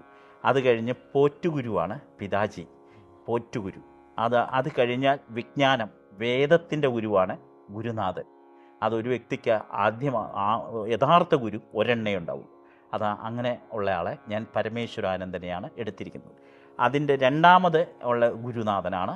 ഞങ്ങൾക്ക് സർട്ടിഫിക്കറ്റും രേഖകളും തന്ന ഗുരുവാണ് പ്രഭാകരാനന്ദ സ്വാമിജി ഗുരുനാഥൻ. അദ്ദേഹത്തിനും ഗുരുവിൻ്റെ നല്ല സ്ഥാനം ഞാൻ കൊടുക്കുന്നുണ്ട്. കാരണം മാറ്റിയൊന്നും നിർത്തില്ല, ഹൃദയത്തിൽ തന്നെ ചേർത്ത് നിർത്തിയിട്ടുണ്ട്. നല്ലൊരു മഹാത്മാവാണ് അദ്ദേഹം, നല്ലൊരു മനുഷ്യനാണ്, നല്ല വ്യക്തിയാണ്, നല്ല വ്യക്തിത്വമുള്ള ആളാണ്, പറഞ്ഞ പോലെ ചെയ്യുന്ന ആളുമാണ്. നേരെ വാ നേരെ പോ, അങ്ങനെ നല്ലൊരു മഹാത്മാവാണ് പ്രഭാകരാനന്ദ സ്വാമിജി, യാതൊരു സംശയവുമില്ല. അപ്പം സ്വാമിജി, അങ്ങ് ഈ ആധ്യാത്മിക മേഖലയിലേക്ക് ഇറങ്ങിയപ്പോൾ തന്നെ അതിൻ്റെ ഇടയ്ക്ക് തന്നെ വൈദ്യം കൂടി അങ്ങ് ആ ഒരു അറിവ് കൂടി അങ്ങ് സ്വായത്തമാക്കിയിട്ടുണ്ട്. എങ്ങനെയാണ് ആ ഒരു വൈദ്യത്തിൻ്റെ ആ ഒരു മേഖലയിലേക്ക് ഇവിടെ കടന്നതെന്ന് അറിയാൻ താല്പര്യമുണ്ട്. അതിൻ്റെ പരമാനന്ദ സത്യം ഇതാ ഞാൻ സ്വാമിമാരോട് പറയുകയാണ്, കേട്ടുകൊള്ളൂ. ഈശ്വരൻ ത്രിമൂർത്തി എന്ന് പറയുന്നതിലെ പരമശിവനായിരിക്കുന്ന മഹാത്മാവും വൈദ്യത്തിൻ്റെ അച്ചുതണ്ടാണ്. 2 വിഷ്ണു എന്ന് പറയുന്ന ആ ജ്യോതി വൈദ്യത്തിൻ്റെ രക്ഷകർത്താവാണ്. എന്നാൽ 3ാമത് ഇതിന് ശക്തിയേകുന്നയാളാണ് ബ്രഹ്മദേവൻ, അല്ലെങ്കിൽ അതിൻ്റെ വിധി എഴുതുന്ന, കുറിപ്പ് എഴുതുന്നയാൾ, അല്ലെങ്കിൽ വൈദ്യത്തിൻ്റെ ലിസ്റ്റ് എഴുതുന്നയാൾ. ഇപ്പം 3 പേരും ഒരാളാണെന്ന് ബോധ്യമായല്ലോ. ആ ഒരാൾ എന്നുള്ളത് ബോധ്യമാക്കിയിരിക്കുന്നു. അപ്പോൾ അങ്ങനെ ഞാൻ കൂടുതൽ ത്രിമൂർത്തികളെ മെഡിറ്റേഷൻ ചെയ്യുമ്പോൾ നല്ല മാതിരി വ്യാഴാഴ്ച, തിങ്കളാഴ്ച, വെള്ളിയാഴ്ച ദിവസങ്ങളിൽ ശക്തിയായി മൗനവ്രതമെടുത്ത് മെഡിറ്റേഷൻ ചെയ്യും. അപ്പോൾ ഈ ധന്വന്തിരിയെക്കുറിച്ച് കൂടുതൽ എനിക്ക് കിട്ടണം. അതിനുവേണ്ടി ഞാൻ ധന്വന്തിരി മെഡിറ്റേഷൻ എടുത്തു. ഈ 3 ത്രിമൂർത്തികളിൽ നിന്ന് സെലക്ട് ചെയ്തു ഞാൻ. അതിൽ ധന്വന്തിരി വിഷ്ണുവിനെ, അമൃതകുടം പിടിച്ച വിഷ്ണുവിനെ മെഡിറ്റേഷൻ അങ്ങോട്ട് എടുത്തു. ആ മെഡിറ്റേഷനിൽ നമുക്ക് ലഭിച്ചത്, അമൃതകുടം എന്ന് പറയുന്നത് ലോകത്തിൻ്റെ അങ്ങാടിപ്പെട്ടിയാണ് അദ്ദേഹത്തിൻ്റെ കയ്യിൽ. ആ കുടം ലോകത്തിൻ്റെ അങ്ങാടിപ്പെട്ടി മരുന്നാണ്. ആ കുടം, ആ അമൃതം എന്ന് പറഞ്ഞാൽ അതിന് അറ്റമില്ല, അളവില്ല. അതിലേതെല്ലാം മരുന്നുണ്ടെന്നും അളവില്ല. അത് അദ്ദേഹം നിശ്ചയിക്കുന്നതൊക്കെ അളവാണ്, എണ്ണമാണ്. അതിനെ സഹസ്രമായി പെരുകും ഔഷധങ്ങൾ. അതാണ് ആ അമൃതകുടത്തിൻ്റെ മഹിമ എന്ന് ഞാൻ മനസ്സിലാക്കി. കൂടുതൽ മഹാവിഷ്ണുവായിരിക്കുന്ന ആ ധന്വന്തിരിയെ ഉപാസന ചെയ്തു. ധന്വന്തിരിയെ ഞാൻ പടിഞ്ഞാറോട്ട് മെഡിറ്റേഷൻ ചെയ്യും. സൂര്യൻ മധ്യമ പാട്ടുരാശിയിലായി കഴിഞ്ഞാൽ, അവിടെ നിന്ന് ഇത്ര മണിക്കൂർ കഴിഞ്ഞാൽ ഞാൻ പടിഞ്ഞാറോട്ട് മെഡിറ്റേഷൻ ചെയ്യും. അമൃത വിഷ്ണുവിന് പടിഞ്ഞാറ് നിന്ന് മെഡിറ്റേഷൻ ചെയ്ത് 15 ദിവസം പൂർത്തിയാക്കി കഴിയുമ്പോൾ പിന്നീട് വടക്കേ വശത്തേക്ക് ഗൗരി ശങ്കരത്തിലേക്ക് മെഡിറ്റേഷൻ ചെയ്യും.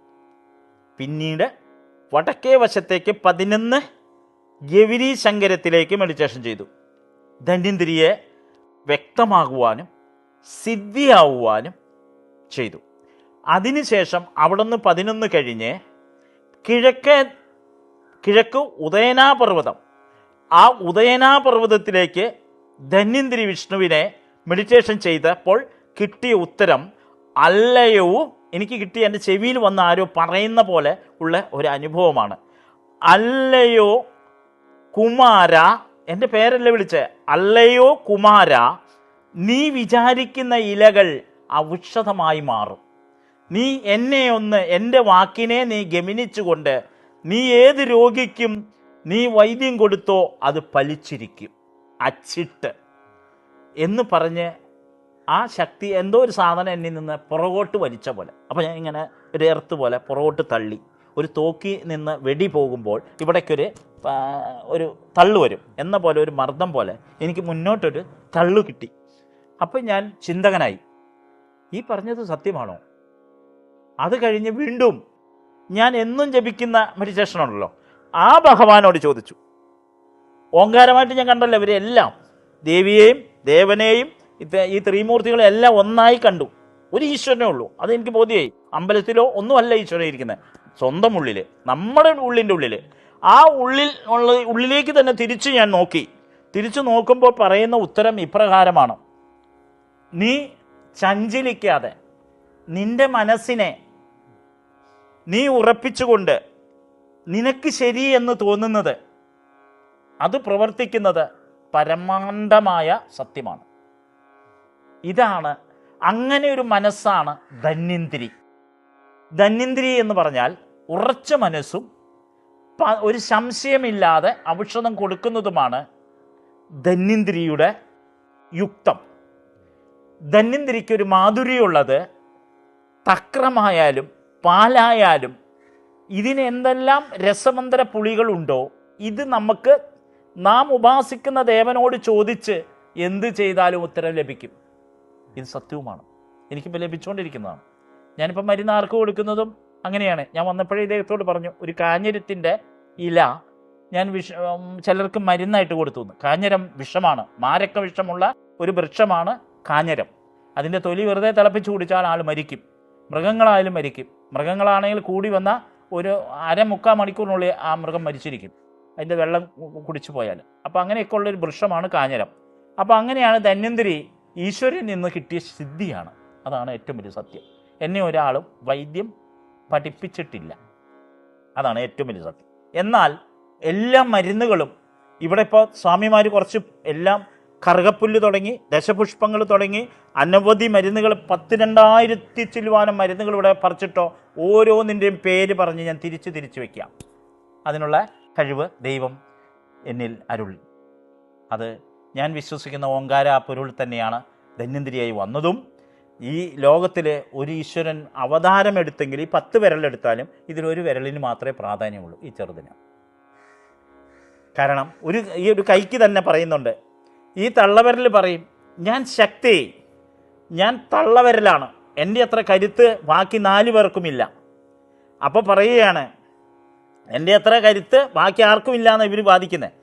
അപ്പോൾ ചൂണ്ടുവിരൽ പറയും ഞാൻ ആജ്ഞാവിരലാണ്, ഞാൻ അസ്ത്രവിരലാണ്, എന്നെപ്പോലെ ബാക്കി 3 പേർക്കും ആർക്കും ഇല്ല.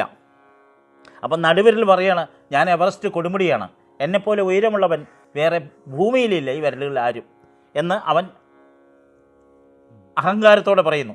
എന്നാൽ മോതിര വിരൽ പറയുന്നു ഞാൻ പവിത്ര വിരലാണ്, എവിടെയും മാലയും മംഗല്യവും നടക്കുന്നിടത്ത് എന്നെയാണ് മോതിരം അണിയിക്കുന്നത്, അതുകൊണ്ട് എനിക്കാണ് ശ്രേഷ്ഠം. അല്ല, അപ്പോഴും അടുത്ത തന്നെ ചെറുവിരൽ പറഞ്ഞു ഞാനാണ് ഒരു മാനവ സഭയെ തൊഴുന്നത്, ഞാനാണ് വന്ദനം ചെയ്യുന്നത്, മുന്നിൽ ഞാനായിരിക്കും ചെറുവിരൽ. അപ്പം അതിൻ്റെ ഉത്തരം എന്താണെന്ന് ചോദിച്ചാൽ ആ ചെറുവിരലാണല്ലോ അപ്പം മുന്നിൽ ജയിച്ചത്. എല്ലാവരും തൊഴുന്ന ചെറുവിരലല്ലേ, തള്ളവിരലല്ലല്ലോ, അല്ലെ മറ്റാരും അല്ലല്ലോ, ചെറുവിരലാണ്. അപ്പോൾ ഏറ്റവും ഉയരം കുറവും ഏറ്റവും വണ്ണം കുറവും ഏറ്റവും സൂക്ഷ്മനും, അപ്പോൾ ആ ആളാണ് ഏറ്റവും മുന്നേ നമസ്കാരം പറയുന്നത്. ബുദ്ധിമാണല്ലോ. അപ്പോൾ എന്ന പോലെയാണ് ഞാനും ഈ കാണുന്ന ഭൂമിയിൽ ഹിന്ദു സനാതന ധർമ്മത്തിൻ്റെ ഭാഗമായിട്ട് എടുത്താലും എന്ത് ഭാഗമായിട്ട് എടുത്താലും ഒറ്റ വാക്കായി എനിക്ക് പറയാനുള്ളൂ, ഹിന്ദുവിൽ എണ്ണിയാ തീരാത്ത സഹസ്രം കൊണ്ട് പെരുകുകയാണ് ഓരോ ദേവൻ്റെ അവതാരം. പക്ഷേ ഈ അവതാരമൊക്കെ പെരുകുന്നുണ്ടെങ്കിലും നമ്മൾ മനസ്സിലാക്കണം, ആകെ ഒരു ശക്തിയേ ഉള്ളൂ, ഭൂമിയിൽ ഒരു സൂര്യനേ ഉള്ളൂ. അപ്പം ഭൂമിയിൽ ഒരു സൂര്യൻ്റെ സൗരോർജം ലഭിക്കുന്ന നമ്മൾ മനസ്സിലാക്കണം എന്ത്, നമ്മുടെ എല്ലാ പവറും വിൽ പവറും തരുന്ന സൂര്യൻ ഒരെണ്ണേ ഉള്ളൂ. അപ്പോൾ പിന്നെ ഇവിടെ ഈശ്വരൻ എങ്ങനെ ഇത്രയും അനവധി ഈശ്വരനാവുന്നത്? ഇല്ല, ഒറ്റ ഈശ്വരനേ ഉള്ളൂ. ആ ഈശ്വരൻ്റെ ഓരോ അംശമാണ്, അവതാരമാണ്, സഹസ്രം കൊണ്ട് പെരുകുന്നു. അത്ര മനസ്സിലാക്കിയാൽ മതി. അപ്പോൾ ഓങ്കാര പൊരുളിനെ ഒരാളെ ഉള്ളിൽ നമ്മൾ ഉറപ്പിക്കുക, അത് നമ്മുടെ വളരെ മഹത്തമായ വിജയമാകുമെന്ന് എല്ലാ സഹപാഠികളോടും സഹജനങ്ങളോടും ചോരകളോടും എല്ലാം പറയാനുള്ളത് എനിക്കതാണ്. ജനങ്ങളോട് പറയാനുള്ള ആ ഒറ്റ വാക്കാണ്. കാരണം നിങ്ങളുടെ ഉള്ളിൻ്റെ ഉള്ളിൽ ദൈവത്തെ ഉറപ്പിക്കൂ, തിരിച്ചറിയൂ. ഈശ്വരൻ ആരെയും ഉപദ്രവിക്കുകയുമില്ല. ഈശ്വരനെ ഉപദ്രവിക്കാൻ അറിയില്ല, നന്മ മാത്രം തരുവാനേ ഈശ്വരൻ അറിയൂ. അത് തന്നെയാണ് ഈശ്വരനെ മനസ്സിലാക്കിയ ജനങ്ങൾക്കും അവരെ ഗുരുക്കളെന്നോ അല്ലെ ആചാര്യന്മാരെന്നോ അല്ലെ യോഗികളെന്നോ ഒക്കെ വിളിക്കും, അല്ലെങ്കിൽ അവരെ മാസ്റ്ററെന്നോ ലീഡറെന്നോ ഒക്കെ വിളിക്കും. ഇവർക്കൊക്കെ ആരെയും ഉപദ്രവിക്കാനാവില്ല. കാരണം ഈശ്വരനെ മനസ്സിലാക്കിയ ഒരു മഹാത്മാവിന് ഒരിക്കലും ഒരു മനുഷ്യനെയോ ഒരു ജീവിയെയോ ഒരു വൃക്ഷത്തെ തന്നെ വെട്ടി നശിപ്പിക്കുവാൻ ആ വ്യക്തിക്ക് കഴിയില്ല. കാരണം ഒരു വൃക്ഷത്തിന് ജീവനുണ്ട്. ആ ജീവനെ നമ്മൾ വധിക്കുമ്പോൾ, അതിനെ മുറിക്കുമ്പോൾ, അതിനെ ഒന്ന് അതിൻ്റെ അനുവാദം ചോദിച്ചിട്ട് മുറിക്കണമെന്ന് പോലും ശരിയായ സനാതനധർമ്മത്തിൻ്റെ പ്രമാണ്ടത്തിൽ പറഞ്ഞിട്ടുണ്ട്. മലയാളത്തിൽ പറഞ്ഞ ഇലത്താളികളിലൊക്കെ പറയുന്നുണ്ട്. ഒരു വൃക്ഷത്തെയായാലും നമ്മൾ വെട്ടുമ്പോൾ അതിനെ വന്ദിച്ച് അതിൻ്റെ അനുവാദം വാങ്ങിച്ച് അതിനെ മുറിക്കാൻ പാടുള്ളൂ. ഒരു മരം മുറിച്ചാൽ 2 മരം വയ്ക്കുവാനുള്ള സന്മനസ്സ് ഓരോ ഭക്തജനങ്ങൾക്കും ഉണ്ടാകണം എന്നുള്ളൊരു വ്യക്തിയാണ്. ജാതിക്ക് ഇവിടെ പ്രശസ്തിയായി ഞാൻ ഒന്നും പറയുന്നില്ല. കാരണം എൻ്റെ അടുത്ത് എല്ലാ ജാതിക്കാരുമാണ് വരുന്നത്. ഞാൻ അവരെ എല്ലാവരെയും ഒന്നായി ഈ കൈകളിൽ ചേർത്ത് പിടിക്കുകയാണ് ചെയ്യുന്നത്. മുസ്ലിം ആയാലും ക്രിസ്ത്യാനിയായാലും ഹിന്ദുവായാലും ഞാൻ അവരെ കൂട്ടിച്ചേർത്താണ് പിടിക്കുന്നത്. അതാണ് എൻ്റെ ആശ്രമത്തിൻ്റെ ഏറ്റവും വലിയ വിജയവും. അതും എനിക്കറിയാം. കാരണം മുസ്ലിം വന്നാലും അവരെ ഞാൻ കൂട്ടിച്ചേർത്ത് പിടിച്ച് അവരോട് മതം മാറരുത്, നിങ്ങളുടെ മതത്തിൽ നിന്നുകൊണ്ട് നിങ്ങൾ നിസ്കരിച്ചുകൊണ്ട് എന്നെ വിശ്വസിച്ചാൽ മതി, എൻ്റെ വാക്കിനെ ഇഷ്ടമാണെങ്കിൽ എന്നെ വിശ്വസിച്ചാൽ മതി, ഇല്ലെങ്കിൽ നിങ്ങളുടെ നിസ്കാരം നിങ്ങൾ തെറ്റിക്കാതെ കൃത്യമായി നിങ്ങളുടെ ആചാര രീതി പോകണം. ഇവിടെ വന്നാലും എൻ്റെ വൈദ്യം തേടിയായാലും എൻ്റെ മറ്റുള്ള എന്തെങ്കിലും ഉപദേശം തേടുകയാണെങ്കിലും നിങ്ങളുടെ മതത്തിൻ്റെ ചട്ടക്കൂട്ടിൽ നിന്നുകൊണ്ടായിരിക്കണം. അത് ക്രിസ്ത്യാനിയോടും അത് തന്നെയാണ്. നിങ്ങളുടെ കൊന്തയെടുക്കണം, നിങ്ങൾ ഭംഗിയായിട്ട് പള്ളിയിലൊക്കെ ഇടയ്ക്ക് പോകണം. എൻ്റെ അടുത്ത് മാത്രം വന്നാൽ പോരാ, നിങ്ങളുടെ മതത്തിൻ്റെ ആചാരത്തെ മറന്നുകൊണ്ടാവരുത് എൻ്റെ അടുത്ത് വരുന്നത്. എൻ്റെ ഉപദേശം തേടുന്നതൊക്കെ കൊള്ളാം, അതൊക്കെ നിങ്ങളുടെ ഇഷ്ടം. പക്ഷേ നിങ്ങളുടെ മതത്തെ കുറ്റം പറയാനും പാടില്ല, ഒരു മതത്തെയും കുറ്റം പറയാൻ പാടില്ല. ഒരു മതത്തെ കുറ്റം പറയാൻ ഒരു മനുഷ്യന് ഇവിടെ അർഹതയില്ല. ഇതാണ് ഏറ്റവും വലിയ സത്യം. ഇത് ദൈവം പറയുന്ന വചനമാണ്. കാരണം ഒരു മതത്തെ കുറ്റം പറഞ്ഞ് പരസ്പരം തമ്മിലടിച്ച് ലോകത്തിന് വിപ്ലവം ഉണ്ടാക്കുന്ന ഏത് വ്യക്തിയായാലും അവനെ രാജ്യദ്രോഹി എന്ന് പറയേണ്ടതായിട്ട് വരും. കാരണം മതത്തെ വർഗീയത പറയുമ്പോൾ അവിടെ കലഹമാണ് ഉണ്ടാകുന്നത്. ആ കലഹം സൃഷ്ടിക്കുന്നതിനേക്കാൾ കൂടുതൽ ആ കലഹം കേൾക്കുന്നവരുടെ മനസ്സിനാണ് ഫീൽ ചെയ്യുന്നത്. അപ്പോൾ ഒരുപാട് പേർ ദുഃഖിക്കുകയാണ്. അപ്പം നമ്മൾ ചെയ്യുന്നത് മതത്തെ കുറ്റം പറയാൻ പാടില്ല, ഒരുവനെ കുറ്റം പറയുവാൻ നമ്മൾ വളർന്നിട്ടില്ല, നമ്മുടെ കുറ്റം തീരാതെ മറ്റൊരുത്തനെ കുറ്റം പറയാൻ പാടില്ല. അതുപോലെ നമുക്ക് മറ്റൊരു സത്യാവസ്ഥ ഇപ്രകാരമാണ്, ഈ ലോകത്തിലെ ശത്രു ഇല്ല. ശത്രു ഉണ്ടെന്ന് നമുക്ക് തോന്നുന്നത് നമ്മുടെ മനസ്സ് പാകമാകാത്തത് കൊണ്ട്, നമ്മുടെ മനസ്സിൻ്റെ ഉള്ളിൽ കിടന്ന് നമുക്ക് ശത്രു ഉണ്ട് എന്ന് നമ്മുടെ മനസ്സ് പിടപെടയ്ക്കുമ്പോഴാണ് നമ്മൾ ശത്രുവായിട്ട് നമ്മൾ നോക്കിക്കാണുന്നത് മുഴുവനും. നമ്മുടെ കണ്ണുകൾ സൂര്യനാണ്.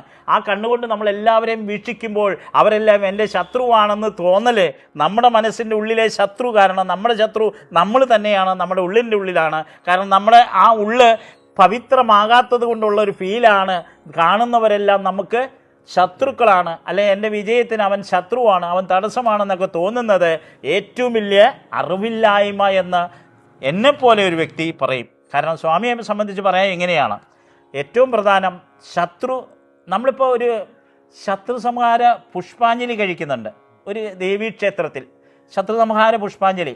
അത് എന്തിനാണ് ആ പുഷ്പാഞ്ജലി ചെയ്യുന്നത്? ഒരു ഗുരുതി പുഷ്പാഞ്ജലി ചെയ്യുന്നുണ്ട്. എന്തിനാണ്? നമ്മുടെ മനസ്സിനെ കഴുകുകയാണ്. ഇതാണ് ഏറ്റവും വലിയ സത്യം. അല്ലാതെ ഒരു ശത്രുവിനിട്ടും അല്ലാതെ വെട്ടുന്നത്. ഇതാണ് സത്യം.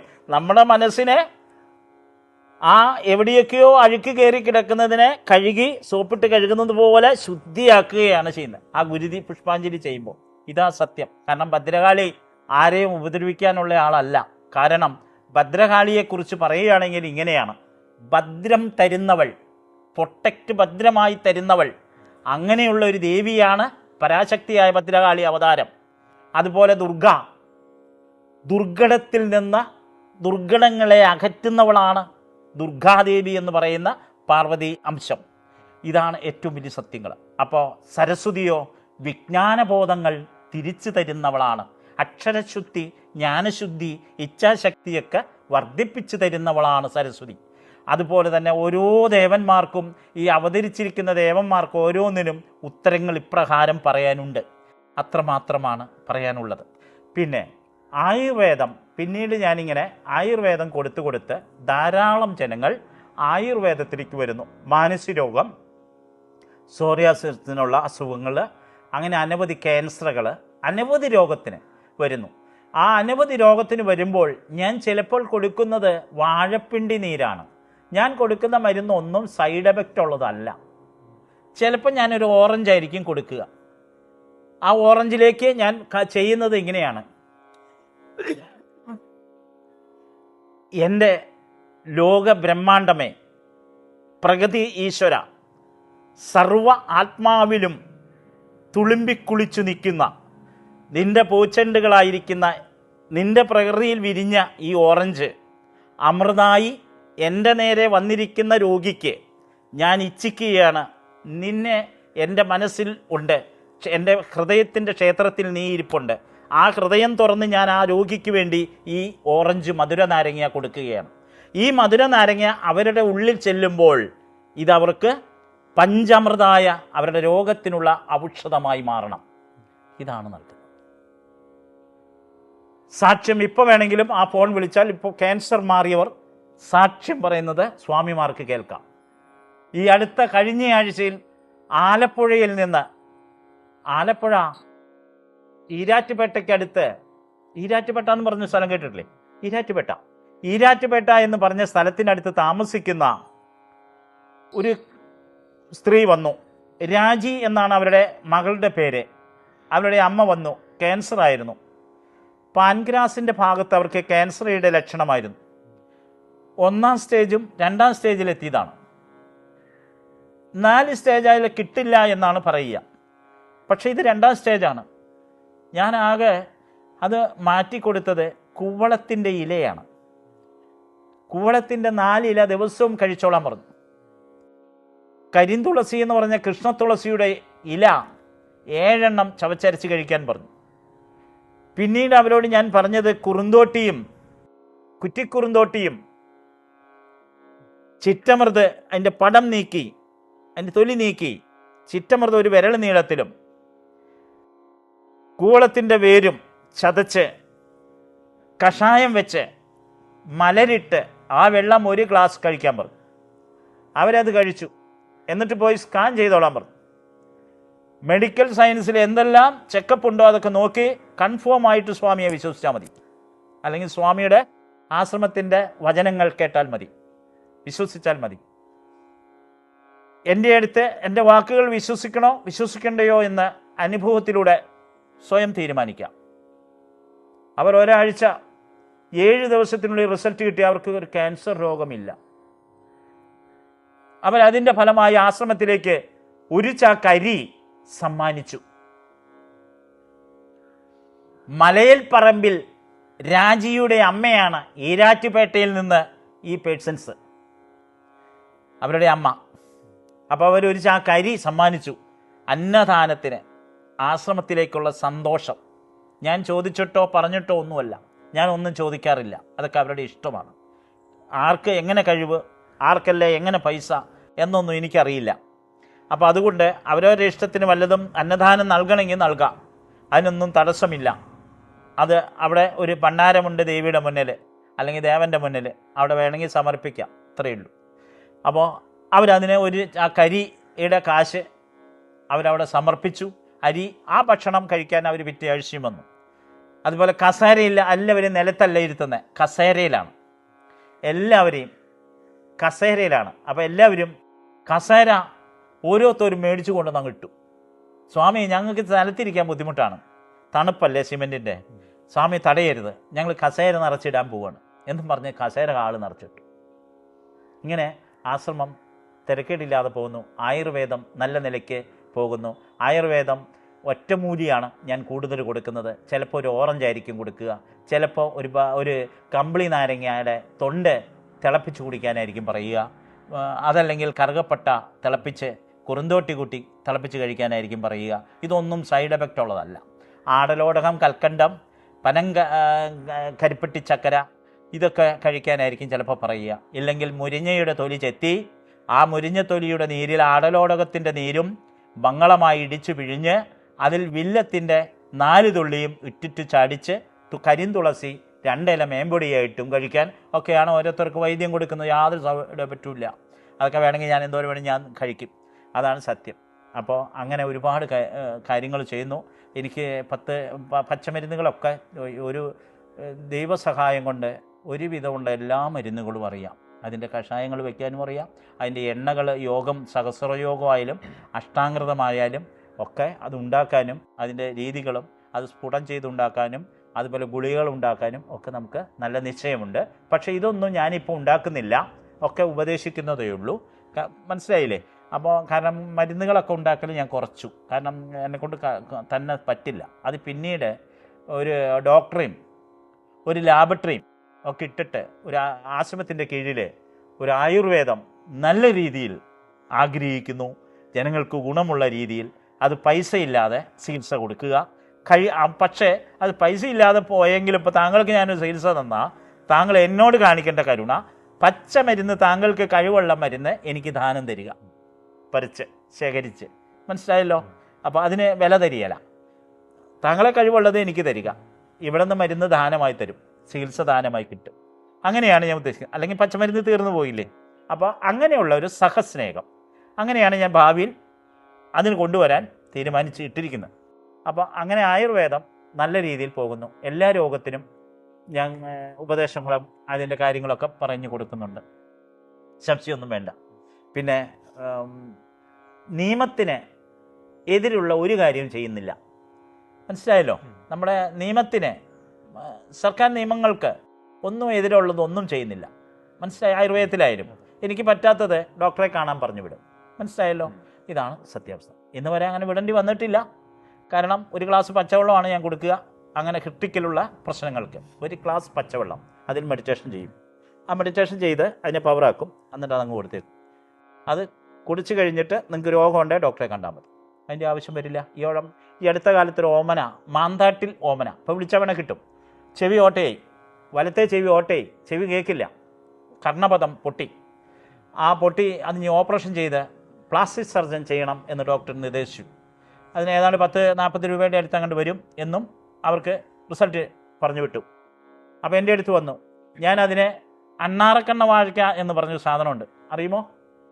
അങ്ങനെ ഒരു മരുന്നുണ്ട്, അണ്ണാറക്കണ്ണ വാഴ. അത് പ്ലാവയിൽ ഉണ്ടാകുന്നു മാത്രമേ ഫലിക്കുകയുള്ളൂ. അങ്ങനെ ഒരു സിദ്ധിയുള്ള സാധനമാണ്. അത് ശിവശക്തി ഉള്ള ഒരു സാധനമാണ് അണ്ണാറക്കണ്ണ വാഴയ്ക്ക. അത് പ്ലാവയിലാണ് ഉണ്ടാവുക. ആ സാധനം ഓർക്കിഡ് വംശമാണ്. ഓർക്കിഡ് വംശം, ഓർക്കിഡ് ചെടികളറിയില്ലേ, അതേ വംശമാണ്.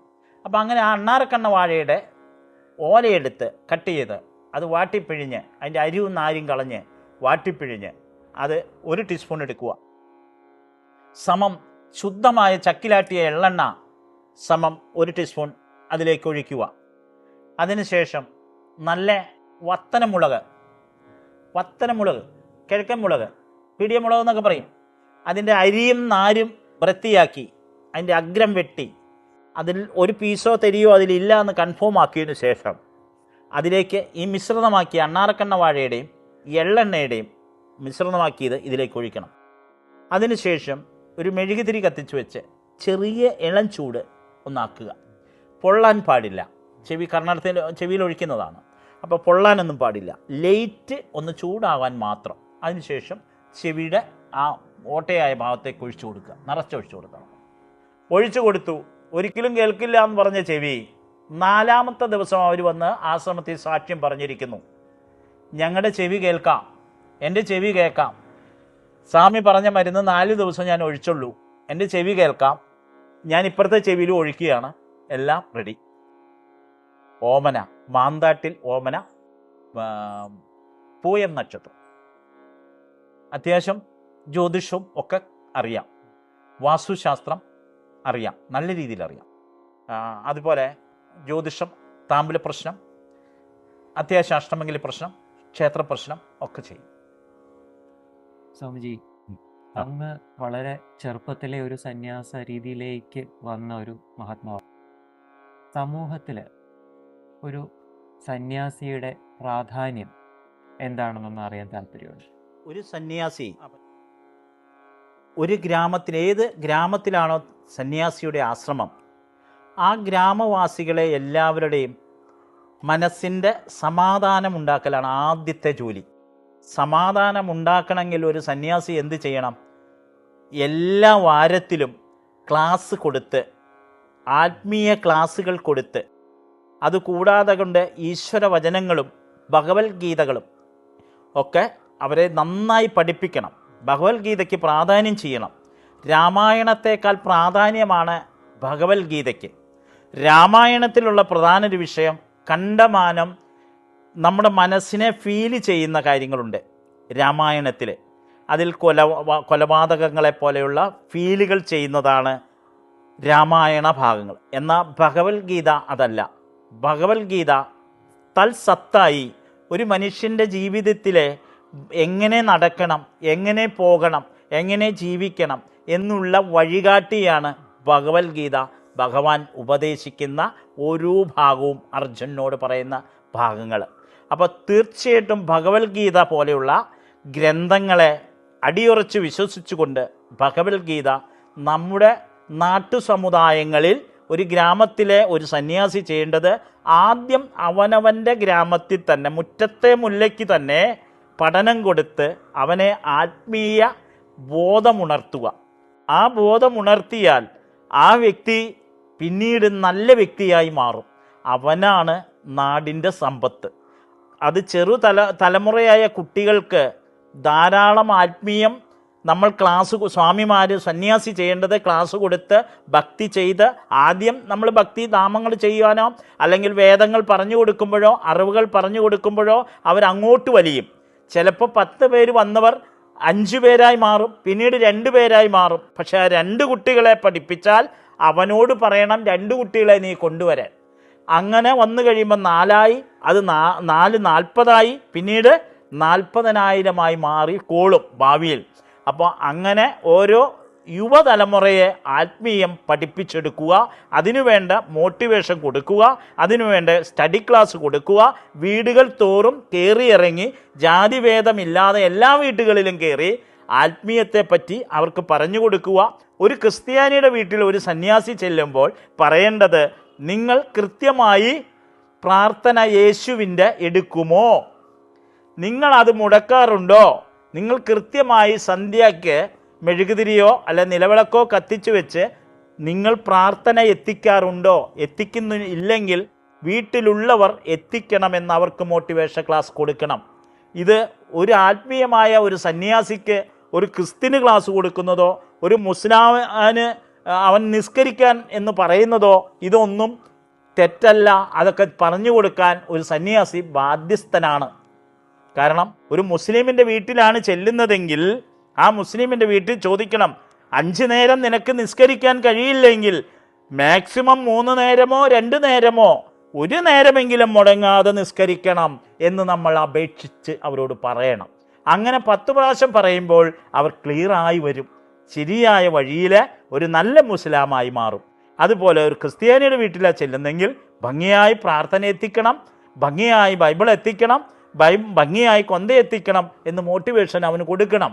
കാരണം അങ്ങനെ 10 പ്രാവശ്യം ഒരു സന്യാസി പറയുമ്പോൾ അവൻ പിന്നീട് 11ാമത്തെ പ്രാവശ്യം അവൻ മുടങ്ങാതെ ആ സന്യാസി എല്ലാ ആഴ്ചയിലും വന്ന് നമ്മളോട് പ്രാർത്ഥിക്കാൻ പറയുന്നുണ്ടല്ലോ എന്നുള്ള ആ ഒരു ശല്യം പോലെ കണ്ടുകൊണ്ട് അവൻ പ്രാർത്ഥന എത്തിക്കും.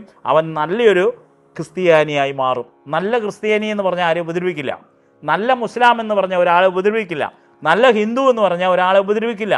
അവന് കമ്മ്യൂണിസം ആയിരിക്കുന്ന മനസ്സായിരിക്കും, സമമായ മനസ്സായിരിക്കും, നല്ല വ്യക്തിയായിരിക്കും, നല്ല വാക്കുകളായിരിക്കും അവനിൽ നിന്ന് ഉദിക്കുന്നത്. അതുകൂടാതെ കൊണ്ട് അവനിൽ നിന്ന് വരുന്ന ഓരോ വചനങ്ങളും ഈശ്വരൻ്റെ അർപ്പണമായ ബന്ധമുള്ള വചനങ്ങളായിരിക്കും. അവൻ്റെ അക്ഷരനാവിൽ നിന്ന് ഉതിരുന്ന ഒഴുകുന്ന വാക്കുകൾ, വരികൾ. ഇതാണ് സത്യം. ഒരു കവി ഹൃദയത്തിൽ പറഞ്ഞ കവിയുടെ മനസ്സിൽ ഒരു കവിക്ക് ദുഃഖമുണ്ടാകുമ്പോഴാണ് കവിത ജനിക്കുന്നത്. ഏത് കവിക്കോ ഒരു പാട്ടുകാരനായാലും അവന് ദുഃഖമുണ്ടാകുമ്പോഴാണ് അവന് കവിത ഉണരുന്നതും അവന് പാട്ടുകൾ പാടാൻ കഴിയുന്നതും അവന് ദുഃഖമുള്ളത് കൊണ്ടാണ്. ഇപ്പോൾ ഇന്ന് നമ്മുടെ ലോകത്തിലെ ഏറ്റവും ഒരു കവിത രചിക്കുന്ന ഒരാളെ നോക്കിക്കോ, അവൻ്റെ പിറകോട്ട് തിരിഞ്ഞു നോക്കിയാൽ ദുഃഖിതനായിരിക്കും. ദുഃഖത്തിൽ നിന്നേ കവിത ജനിക്കൂ, ദുഃഖത്തിൽ നിന്നേ പാട്ടുകൾ, വരികൾ ഉണരുകയുള്ളൂ. അത് കുയിൽനാദമായി മാറും. ഇതൊക്കെ ബ്രഹ്മാണ്ടത്തിൻ്റെ സത്യമാണ്, അർത്ഥസത്യം.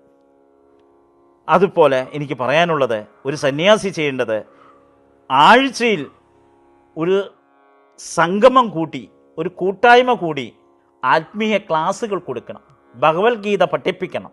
അതുകൂടാതെ കൊണ്ട് നമ്മൾ ഉഗ്രമായ മെഡിറ്റേഷൻ ചെയ്യുമ്പോൾ കിട്ടുന്ന സാധകത്തിൻ്റെ വരികൾ സമൂഹത്തിന് വിട്ടുകൊടുക്കണം, പറഞ്ഞു കൊടുക്കണം. ഔഷധങ്ങൾ മരിച്ചു പോകാതെ നാട്ടുമരുന്നുകൾ, പാരമ്പര്യ വൈദ്യം എന്ന് പറയും, അറിവുള്ള ആ നാട്ടുവൈദ്യന്മാർ പറഞ്ഞു കൊടുക്കണം. അതിൻ്റെ സൈഡ് എഫക്റ്റും പറയണം. കാരണം ഒരു നാട്ടുവൈദ്യൻ മരിച്ചു പോകുമ്പോൾ ആ മരുന്ന് മരിക്കരുത്. പണ്ട് കാലത്ത് മരുന്നുകൾ ഇന്നത്തെ ഡോക്ടർമാരായിരിക്കുന്ന പ്രൊഫസർമാർക്ക് പോലും കഴിയാത്ത മരുന്നുകൾ ചെയ്യാൻ കഴിവുള്ള നാട്ടുവൈദ്യന്മാർ മരിച്ചു മൺമറഞ്ഞു. ആ മൺമറഞ്ഞ വൈദ്യന്മാർ പല മരുന്നുകളും പഠിപ്പിച്ചിരുന്നെങ്കിൽ ഇന്ന് നമ്മുടെ സമൂഹത്തിൽ രോഗങ്ങളെ ഉണ്ടാകില്ല. കാരണം ഒരു മനുഷ്യ ശരീരത്തിന് എന്ത് രോഗം വരുന്നുണ്ടോ അതിനൊക്കെ ഇന്നിവിടെ മരുന്ന് ഈ പ്രപഞ്ചത്തിലുണ്ട്, സൃഷ്ടിച്ചിട്ടുണ്ട്. പ്രകൃതി, ബ്രഹ്മാണ്ടം അതിനെ സൃഷ്ടിച്ചിട്ടുണ്ട്. അത് തിരിച്ചറിയാൻ കഴിവുള്ള ഒരു നാട്ടുവൈദ്യനോ അല്ലെങ്കിൽ ഡോക്ടറോ ഇല്ല. അതാണ് ഏറ്റവും വലിയ സത്യം, പരമാനന്ദ സത്യം. ഇല്ലെങ്കിൽ ഒരു രോഗത്തിനും ഇവിടെ രോഗമായി കാല് മുറിച്ച് കളയേണ്ടി വരികയോ വിരൽ മുറിച്ച് കളയേണ്ടി വരികയോ കയ്യറുത്ത് കളയേണ്ടി വരികയോ ഇല്ല. ഇന്നിപ്പോൾ ശരിക്കും പറഞ്ഞാൽ ഒരു വിരലെ പഴുത്തു, അവരെന്താ ചെയ്യുന്നത്? ഒരു വിരൽ പഴുത്തു, നമ്മൾ ആ ആശുപത്രിയിൽ ചെല്ലുമ്പോൾ എന്താ ചെയ്യുന്നത്? അത് ഉണക്കാനല്ല അവർ ചെയ്യുന്നത്, അത് അവിടെ അതിൻ്റെ മുട്ടിൻ്റെ മുകളിൽ വെച്ച് ജോയിൻറ്റിൽ വെച്ച് അത് കട്ട് ചെയ്യാനാണ് ഇന്നത്തെ വൈദികർ മുന്നോട്ടുണരുന്നത്. ഞാൻ അതിനെ ഒരിക്കലും യോജിക്കുന്നില്ല. കാരണം ഇത് പണ്ട് കാലത്ത് ഈ കട്ട് ചെയ്യലൊന്നും ഇല്ലായിരുന്നു. ഉണ്ടോ? ഇല്ല. എന്നാൽ ഇപ്പോഴതല്ല. ഒരു സൈക്കിൾ പഞ്ചറായാൽ ആദ്യകാലത്ത് പഞ്ചർ ഒട്ടിക്കും. ഇന്ന് സൈക്കിളിൻ്റെ അവിടെ വർക്ക്ഷോപ്പിൽ ചെന്നാലും ആ സൈക്കിൾ വർക്ക്ഷോപ്പ് റിപ്പയർമാൻ പറയുന്നത്, നിങ്ങൾ പോയി അടുത്ത കടയിൽ നിന്ന് ഒരു ട്യൂബ് വാങ്ങിക്കൊണ്ടുപോവാ, ഇത് പഞ്ചർ അടയ്ക്കാൻ പറ്റില്ല. അതങ്ങ് മാറ്റിക്കളഞ്ഞ് പുതിയ ഒരു ട്യൂബ് അതിനകത്ത് നിക്ഷേപിച്ചു. അപ്പോൾ എന്ന സിസ്റ്റമാണ് ഇന്ന് മനുഷ്യന് ഒരു രോഗമായി ചെന്നാലും കയ്യെ പഴുത്താൽ അത് മുട്ടിങ്ക വെച്ചങ്ങ് മുറിച്ച് കളഞ്ഞേക്കുക, എന്നുവെച്ച് ബാക്കി ഭാഗം അതിനെ സമൂഹം അംഗീകരിക്കുകയും ചെയ്തു. എവിടെ നോക്കിയാലും അതിനെ സമൂഹം അംഗീകരിക്കുകയാണ്. കാരണം അതൊരു പ്രശ്നമായിട്ട് ജനത്തിന് തോന്നുന്നില്ല, അത് ചിന്തിക്കുന്നില്ല. അത് മുറിച്ച് കളയാതെ അത് ഉണക്കാനുള്ള കഴിവുണ്ടാക്കുമോ? അതിനുള്ള മരുന്ന് നമ്മുടെ ഈ പ്രപഞ്ചത്തിലുണ്ട്. എന്തുകൊണ്ട് ആ മരുന്ന് കണ്ടെത്തി അത് കൊടുക്കുന്നില്ല? അതാണ് ചോദ്യം. ഞാൻ പറയുന്നത് മനസ്സിലാവുണ്ടോ? അതാണ് ഏറ്റവും വലിയ സത്യം. അപ്പോൾ എനിക്കങ്ങനെ സാക്ഷ്യം പറയാനുമുണ്ട് എൻ്റെ കാലിൽ. അപ്പം എൻ്റെ കാല് മുറിക്കണം ഞാൻ എതിർത്ത് പോന്നു. ഞാനൊരു വൈദികനാണ്, അതവർക്കറിയില്ല. വിർണത്തൈലമില്ലേ, അത് ആരെ കോരി? പിന്നെ ഞാൻ ഉണ്ടാക്കി. നമ്മുടെ മേച്ചിലോടില്ലേ, മേച്ചിലോട് കടലാടിയും ചെറുകടലാടിയും അതുപോലെ നായനാക്കി എന്ന് പറയുന്ന ഒരു ചെടിയുണ്ട്, മാട്ടത്തും ഇങ്ങനെ പറ്റിയുണ്ടാവും. ആ ചെടിയും ഉമ്മത്തിൻ്റെ ഇലയും മോരിപ്പുഴുങ്ങിയ ഉമ്മത്തിൻ്റെ ഇലയും കൂട്ടി അരച്ച് വിർണത്തൈലത്തിൽ ചാലിച്ച് ഇട്ടാൽ മതി, ഏത് വ്രണവും ചീഞ്ഞു പോയതും ജീവൻ കൂടും, മുറിച്ച് കളയണ്ട. ഇത് സത്യമാണ്. അതാണ് ഇന്ന് അലോപ്പതി മൊത്തം ചെയ്യുന്നത്. എന്താ? കട്ട് ചെയ്യണം അതിൻ്റെ ജോയിൻ്റ്, പഴുപ്പ് കയറുമെന്ന് പറയും. ആ പഴുപ്പ് കയറാതിരിക്കുവാനുള്ള മരുന്നിന്ന് ആയുർവേദത്തിലുണ്ട്, സിദ്ധയിലുണ്ട്, ഹോമിയോപ്പതിയിലുണ്ട്. പക്ഷെ അത് കണ്ടെത്തണം.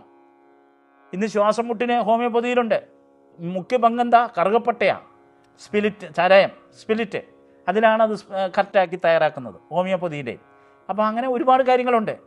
അത് ഇന്ന് മെഡിസിൻ്റെ വിഭാഗത്തിലെ ആയുർവേദമായാലും അലോപ്പതി ആയാലും യൂനാനി ആയാലും സിദ്ധയായാലും ശരിയായി പഠിച്ച് വന്ന് അതിൻ്റെ യഥാർത്ഥ മരുന്നെടുത്താൽ ഒരു മനുഷ്യൻ്റെ കൈയോ കരങ്ങളോ മുറിച്ച് കളയേണ്ടി വരില്ല.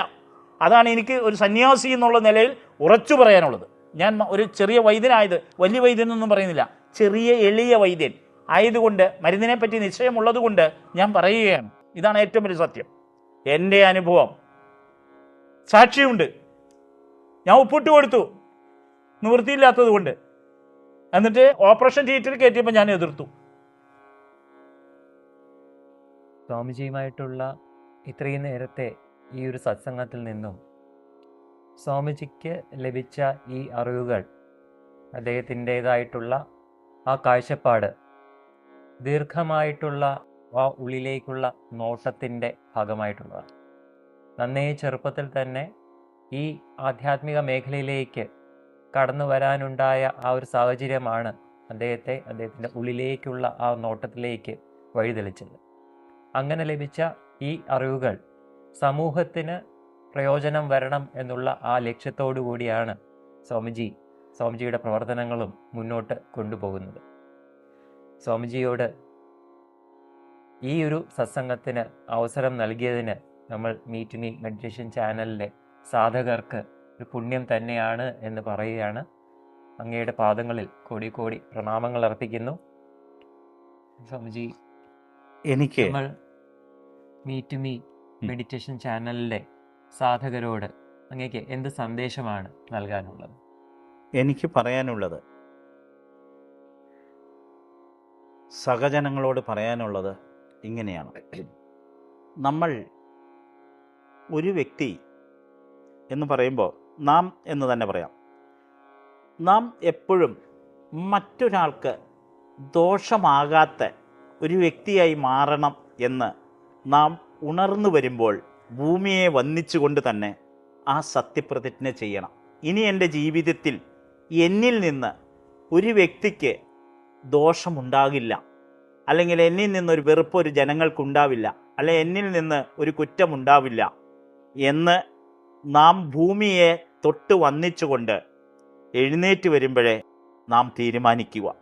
ഇങ്ങനെ നമ്മൾ ഓരോരുത്തരും തീരുമാനിച്ചാൽ ഒരു നാട്ടു ജനത അല്ലെങ്കിൽ നമ്മുടെ രാജ്യത്ത് തന്നെ സമാധാനവും മനസമാധാനത്തിൻ്റെ രാജ്യമായി മാറുമെന്നാണ് ആദ്യത്തെ പരമാനന്ദ സത്യം.